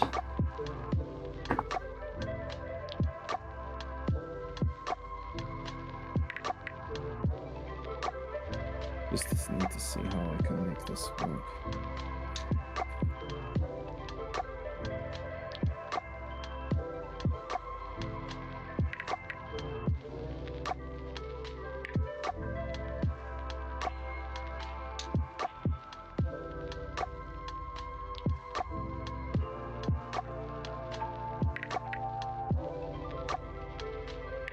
You got skin this tan that the leather suddenly blends in and you can't tell if you did the leather or not. Oh boy. It looks good. Okay. Good enough. Fuck it. Reball. Get the job done. Oh. Any new games you've been excited for that coming up soon? Factorial DLC in 21st. Right. You've been posting about that occasionally, yeah. I've mostly been in our private server. Yeah, mostly been posting some spoilers. They have this weekly newsletter they do. Ah. Yeah. Without spoiling it too much for anyone who doesn't want to get spoiled on what the new planets are, but Oh, there you go. There's new not saying planets. too much about it. The last one they spoiled is we're Frostpunk now, boys. Yo, dog, we heard you like Frostpunk. Exactly, we heard you like Frostpunk 2, so we're giving you Frostpunk 2. Yeah, That's exactly what it is. I've seen Epic Kibby play Frostpunk a couple of times, and I'm like, shit. Should do that. I still need to play more of the first one. I never really got into it. Yeah. You mentioned a couple of times, like, yeah, the setting a little bit, right? I had more. I'm not gonna rehash the whole discussion we had, but I wasn't such a big fan of how the game tries to make it feel like a giant tragedy, and it fell a little flat for me. Yeah, exactly. Yeah, if you're not catching that feels and that vibe doesn't, stick, Yeah. kills the experience a little bit. Yeah, it was a little unfortunate for sure. But so to give an example of what I mean is that if you ever played Frostpunk, the intro screen with the images of the people standing out there in the cold, and they look miserable, and then the game zooms in on them, and I remember it zooms in and it says like, this is little Billy, he is 11. And the game tries to make you feel attached to the plight and the fate of these people, and then in the game itself you get a message that says 50 people died. Well, that sucks, I guess. I had this discussion with Epic KBDoo. I feel a game like this War of Mine did it much better, because there's only 3 to 4 people, I think, in that game. Yeah, it gets more personal. So it's very personal. So if you lose one of them, that's a big hit. And there's a lot more attachment to them, a lot more personality behind it. Instead of the whole they're dead. Or the game going like, yeah, a bunch of people died, and you think, okay, well. No, there are some moments, like, remember that Bricky clip where it's like, oh no, 94 children in a mine die. Holy crap. Okay, if you get a big hit like that, that's really bad. And you're like, I oh agree. no. That's like, oh no. Because the implications there are enough that you're like, I probably goofed pretty big there for that. That wasn't good. Yeah. There was also a lot of some moments in that game where you had things looked. Well, that was also something that a bit of a problem I had with that game was some of the choices you could make. I remember, so this is a very minor spoiler because it happens very early on in the game. It's the food choice. So there's research in the game that some of them introduce laws that you can pick. And I remember there was a law that was, you're all getting soup now. Yeah. And so it makes your food supply last a lot longer, and it makes them a slightly less happy. Yeah. And then I remember the follow-up research is, it's not only soup, but we're mixing sawdust in it. Yeah, it just gets worse. Which makes it, and I think it was negligible benefit, but it makes everyone really ill. And I thought that sometimes this game, sometimes the game made you choose between this choice which was, it's a little questionable, but it's okay, and then the other choice was, this is a war crime. This is an atrocity. You know, that you're committing crimes against humanity. Oh no. Anyway. Yeah, exactly. It was the same with the children in the mines thing as well. The choice being, I think the choice before that, you have to choose, like, do you let them work or not? And it was not too bad. And then the one after it is, what? Into the mines you go. Yeah. You should have thought about that better. It's just like, how was I supposed to know? Knowing that mining accidents, I'd never heard of that. Nah, fake news.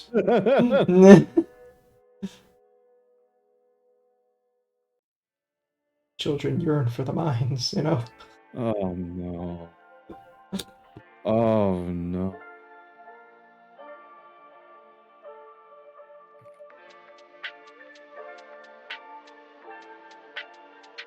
Oh, getting there. Last couple of bits of detail.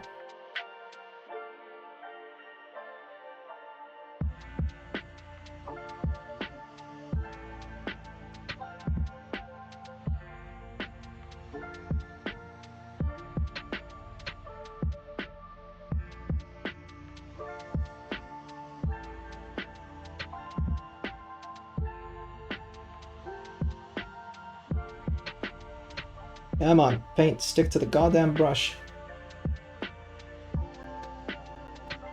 Yeah.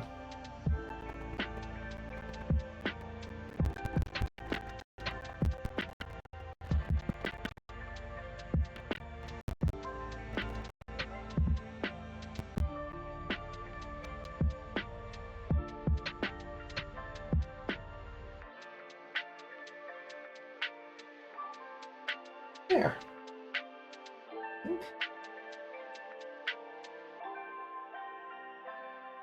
Cool.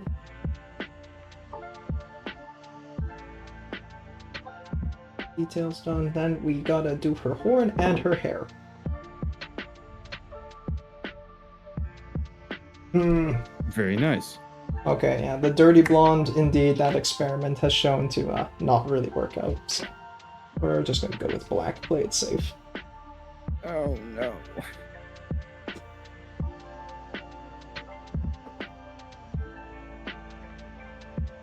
Water down black. So.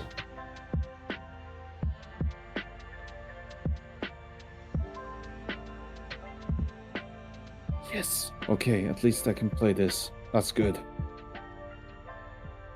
Woo, we're doing it, boys. Meta.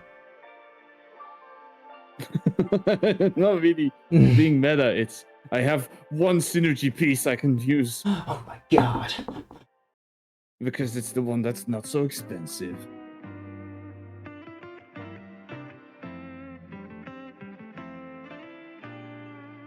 Water.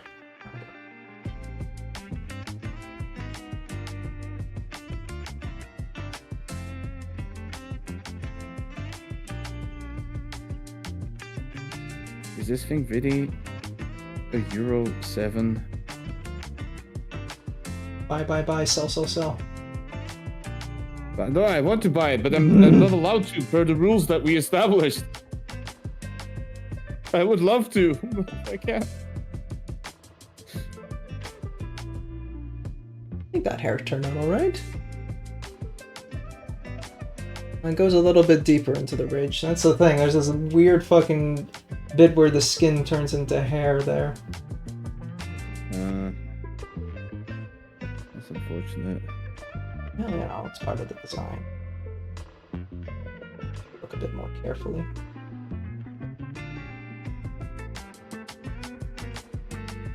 Finish up the sword as well.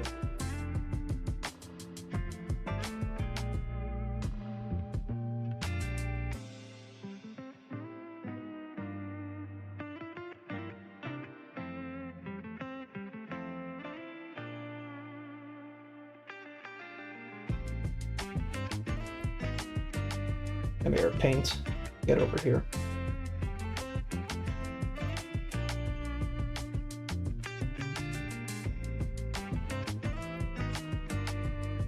If I feel very, very trippy, I'll put some hazard patterns on my paint sword.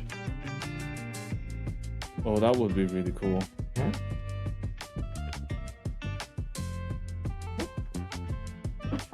Black done. Let us then get horn done. Get skeletal horde for that. Oh.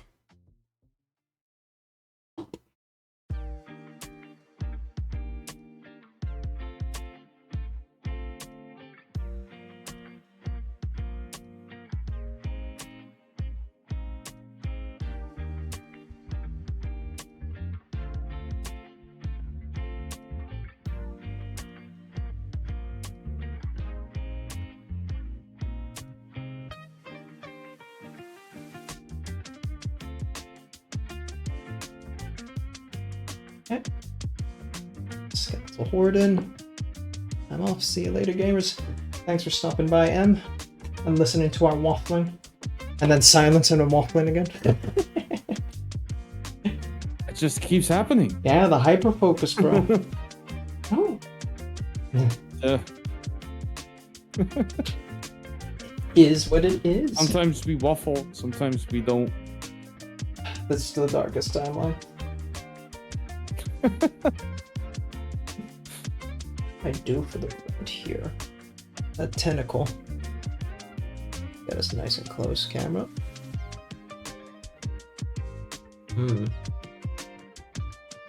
The blue does come out pretty strong, but yeah, there's no easy fade there. Maybe switch from Achillean to Drakenhof. Do you like me some Drakenhof? A little bit more tame. I said without looking. Say generic paint color, and you're like, I don't know what it looks like. yeah, you know, like that works, buddy. Sure. Yep. Yep.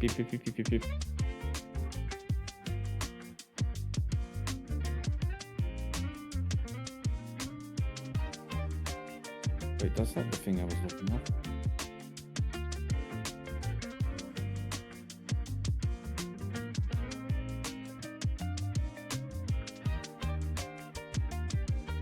Drakenhof, when that dries in, that'll finish up that piece pretty well.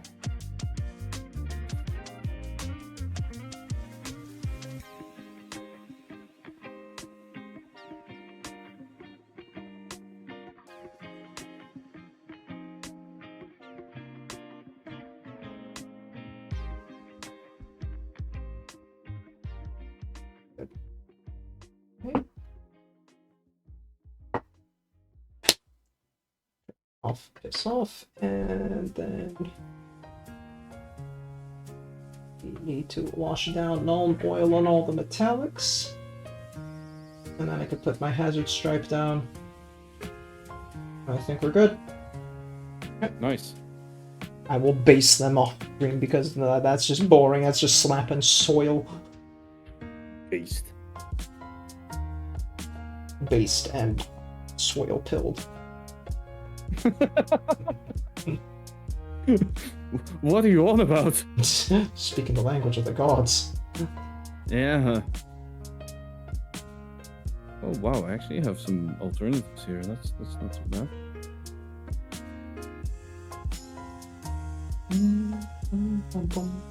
Okay, game, can you please tell me how expensive Isengard Unleashed is? Thank you. Alright, there's fucking Lord of the Rings and magic now. Yes, there is, though. Ugh, I keep forgetting that being a thing.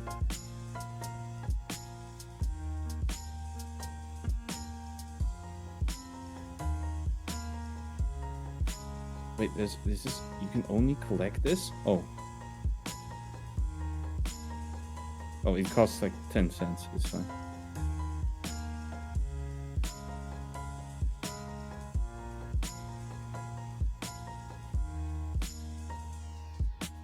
Null oil done on that.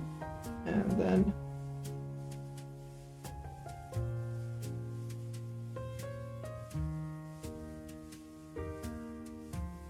right, I'll look at the cup.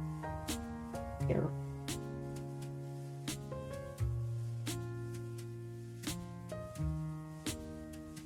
People jokingly call non-oil detail in a jar. And other people call it a crutch.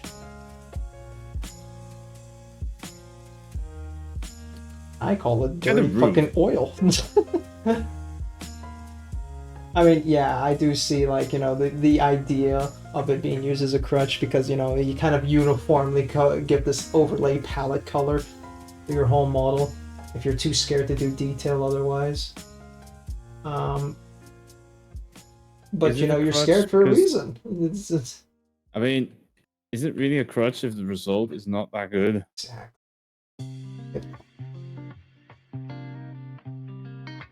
It is a method to paint with, and that is all that it is, you know? Paint how you want to paint.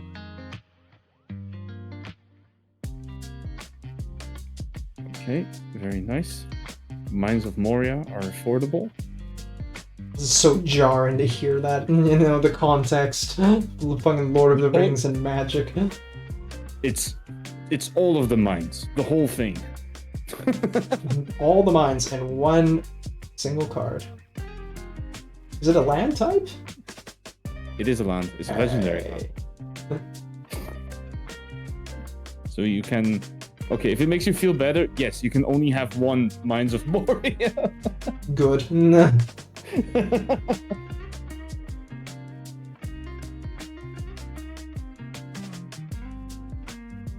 I'm trying to put something together, which is more or less if you shoot damage on creatures, it damages all your opponents.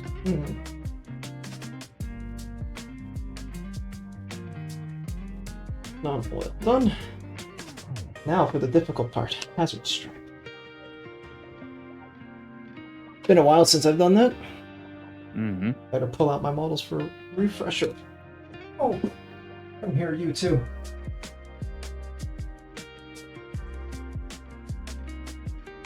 Chunky box knot.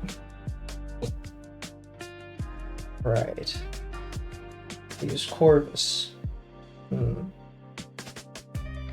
Yellow. I approve of Corvus. He's the emo boy of fucking 40k. He's literally the walking reference to Edgar Allan Poe. Oh boy. Of course, that's why they're named Corvus. His legion is the Raven Guard. He fucking says nevermore so many fucking times. Oh no. Yeah.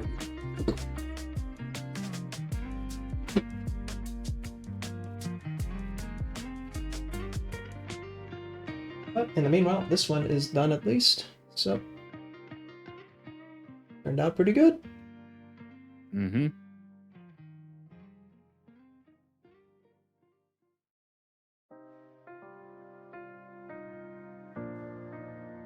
Oh yes, I can play this. Let's go.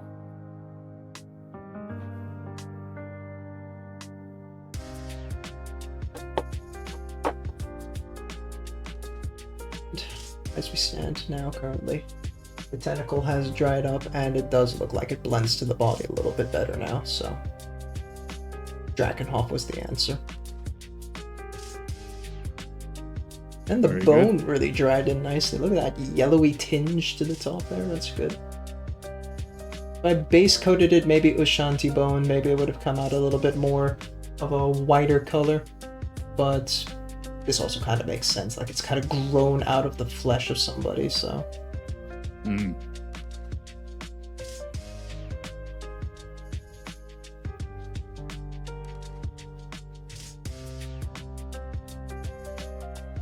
Oh yeah, the blue tentacle on the back. Look at that. Oh, it really pops there.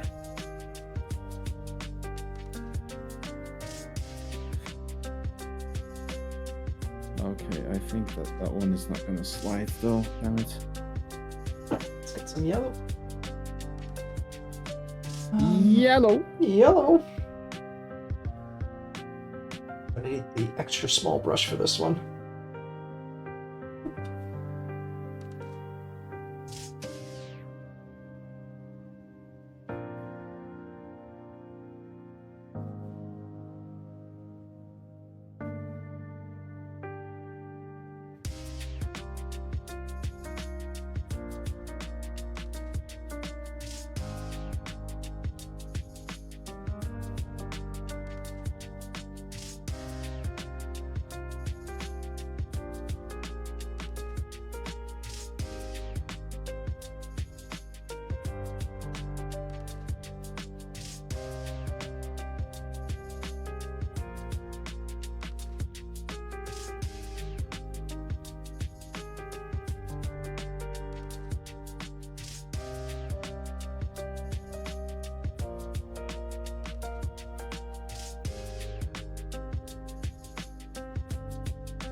Ooh, that's way too much yellow. Ah! Ooh, no. Keep. Undo. Uh-oh. Ah, we're bombing the whole thing. We're doing it from scratch. That's one thing about hazard strikes. You make a mistake, you gotta do it all over again.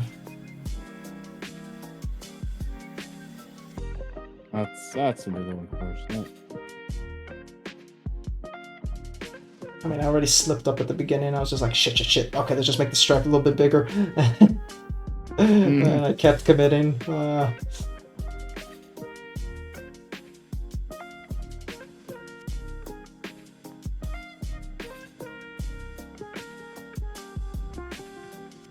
Gotta let that dry up again. Oof.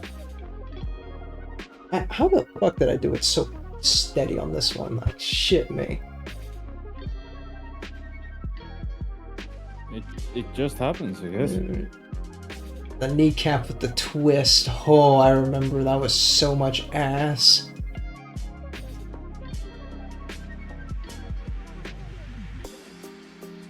Fucking love box knots. This is like the peak dumbest shit with 40k, you know, just how like stupid and square he is and just kind of like waddles on the field. I mean, okay, the new modern dreadnoughts actually have fucking joints in their body, but everyone loves the box knot. It kind of slowly shambles over. Like, yeah, he doesn't have knees. When you like look at his articulation, it is barely there. So it's kind of like, at most, you know, you're not really able to lift his whole ass knee up. It's just so top heavy, bro. What the fuck? Fair. He weighs like a brick.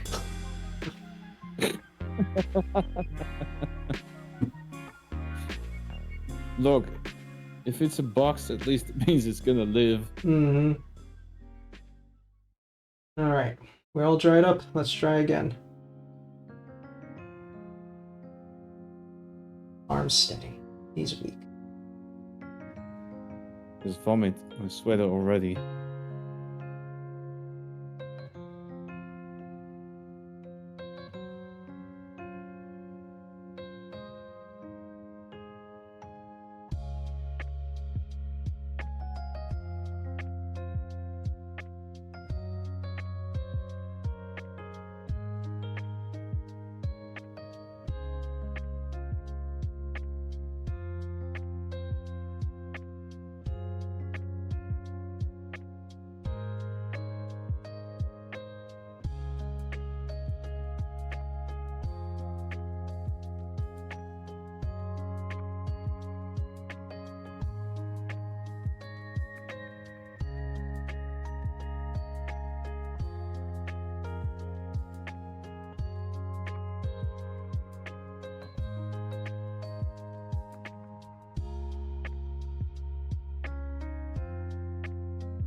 Yeah, I didn't consider about how it's going to twist over to the other side.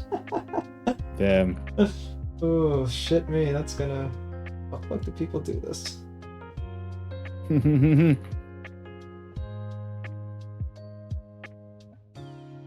Goes diagonal.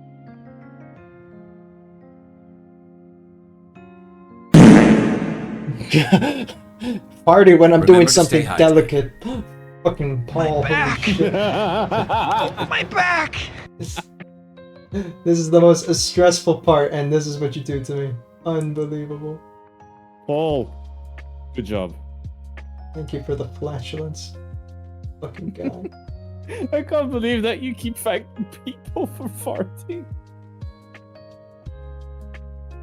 What else am I gonna fucking do with the redeem? It's like one of the redeems. It is one of the redeems of all time. That's very true.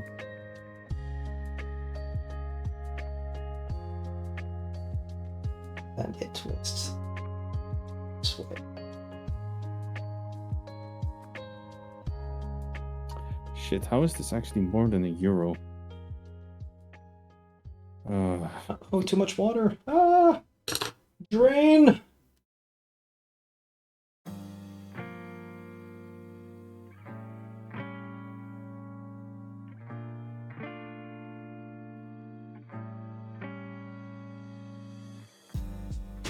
We're good. Still good. Oh, hell yeah.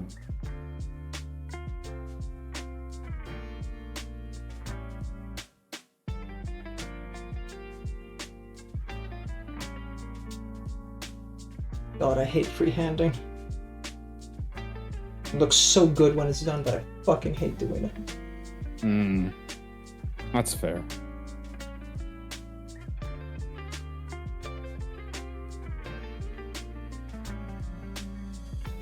Woo! There we go. We've got a sword, if it focuses. If it focuses. There we go. It Is it starts focus? here.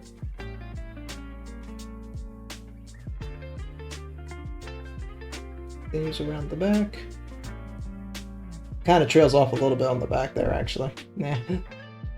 Imperfections. But it spins around. And with that, we're done. All fucking 10 cultists. Very cool. Let's go. Let's go. Oh my god. Can end stream happy. Hey, let's go. That's amazing. Let's go for one recap round and then we'll wrap it up. Good stuff. I'm gonna have to clear my book so fucking hard after this. Alright. In order, we begun with this fella. Focuses. My fucking fingers, man. Gotta remove them. Alright. I don't have fingers anymore.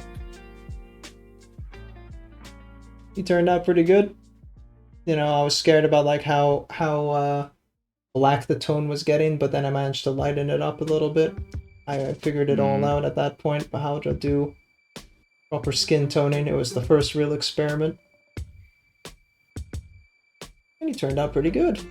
Happy. Partner in crime. Also, similar skin toning. Very nice. And in the 41st millennium, nail clubs are still a valid weapon.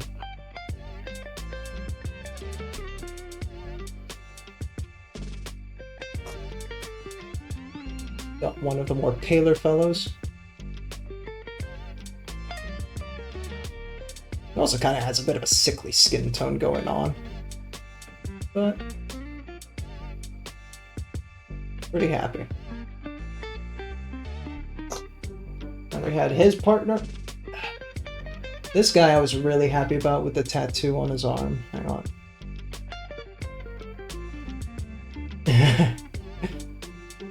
It's fine. Come on. Focus. I want to show the fucking tattoo.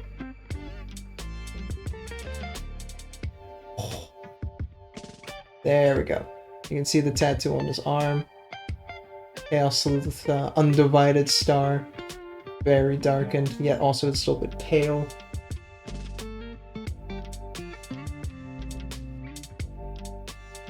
I mean, and all around the rest of him is pretty simple, but the muscles really pump out. That's so good. Hell yeah. This girl also turned out really nice. Like how... She's got biceps for days, though. I feel bad looking at her. I could not compete. I mean, you gotta have biceps for days when you're one-handing a gun that big. Swinging out a metal chain of people. What was that? No, just agreeing with you. That's why I didn't really say anything. We got this pale bitch.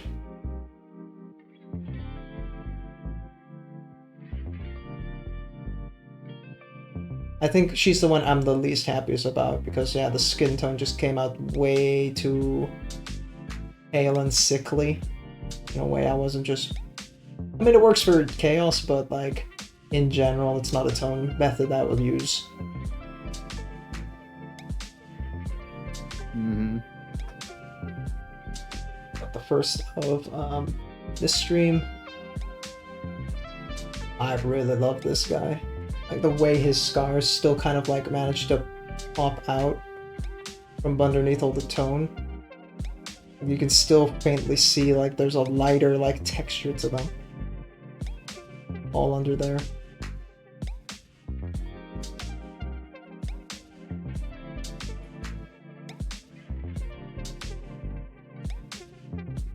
Great. Third last. Oh, well, actually, I say I like that guy the most. This guy fucking... The way all, like, the muscles are just super red, like he's got fucking adrenaline pumping through him. Love to see it. Mm-hmm. And then now the last two. Mechanical arm. Which went way more deeper into her torso than I thought it was. She's practically a servitor at this rate. Mm.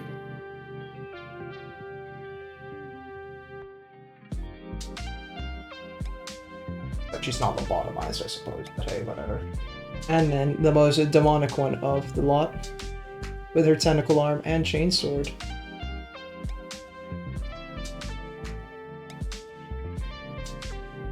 But where is their warhammer? You have to be a very special character to have a warhammer. And this isn't actually a fucking bit, that's a thing. John Warhammer, is that you? Not everyone can be John Warhammer. None of these 10 cultists could ever hope to be John Warhammer. Ooh. Oh. Alright. Let's find someone to raid. Who's doing Warhammer today?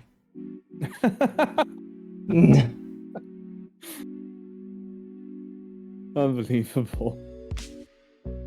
Is there a VTubing Warhammerer? There is. Who are you? Tell me more about yourself. Who are you?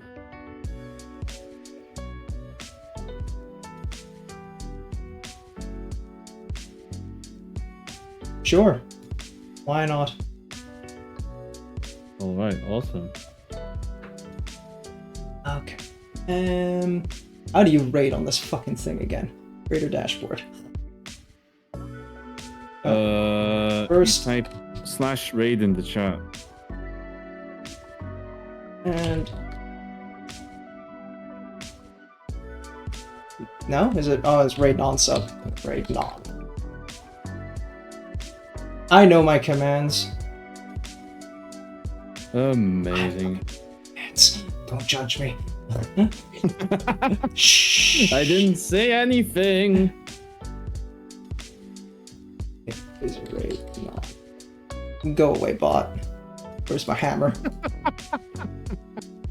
What? You don't get it on the dashboard? Like, bro, come on. There it is. Gotcha. Eat shit. Dang. Oh, I was just too late. So, take those rates messages as you want, because we are going to be raiding this fella here. Search. Oh god, they updated it. Oh shit, he's just right here. That's nice. Hey, let's go. That's cool. You're a baka. Start raid. Oh, you.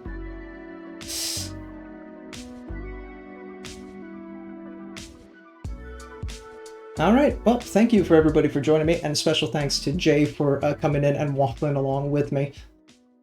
I thank you for having me for the waffling. I don't know what next time will be, but hopefully, you know, be happy to have other people along, not just Jay, so we don't have to torture him with my solo waffling. I didn't mind. I had a great time waffling. We'll see what next. Maybe we'll do the Demon Prince next time, since he'll probably be all cleaned up. Oh, fuck, I have to clean him after this shit. Okay. Well, until then, next time, everybody, thank you for joining me. You could have done anything with your day, but you decided to spend it with us, so thank you for that. And hope to catch you next time. Appreciate you all for being here. Bye. Have a good one. Bye-bye.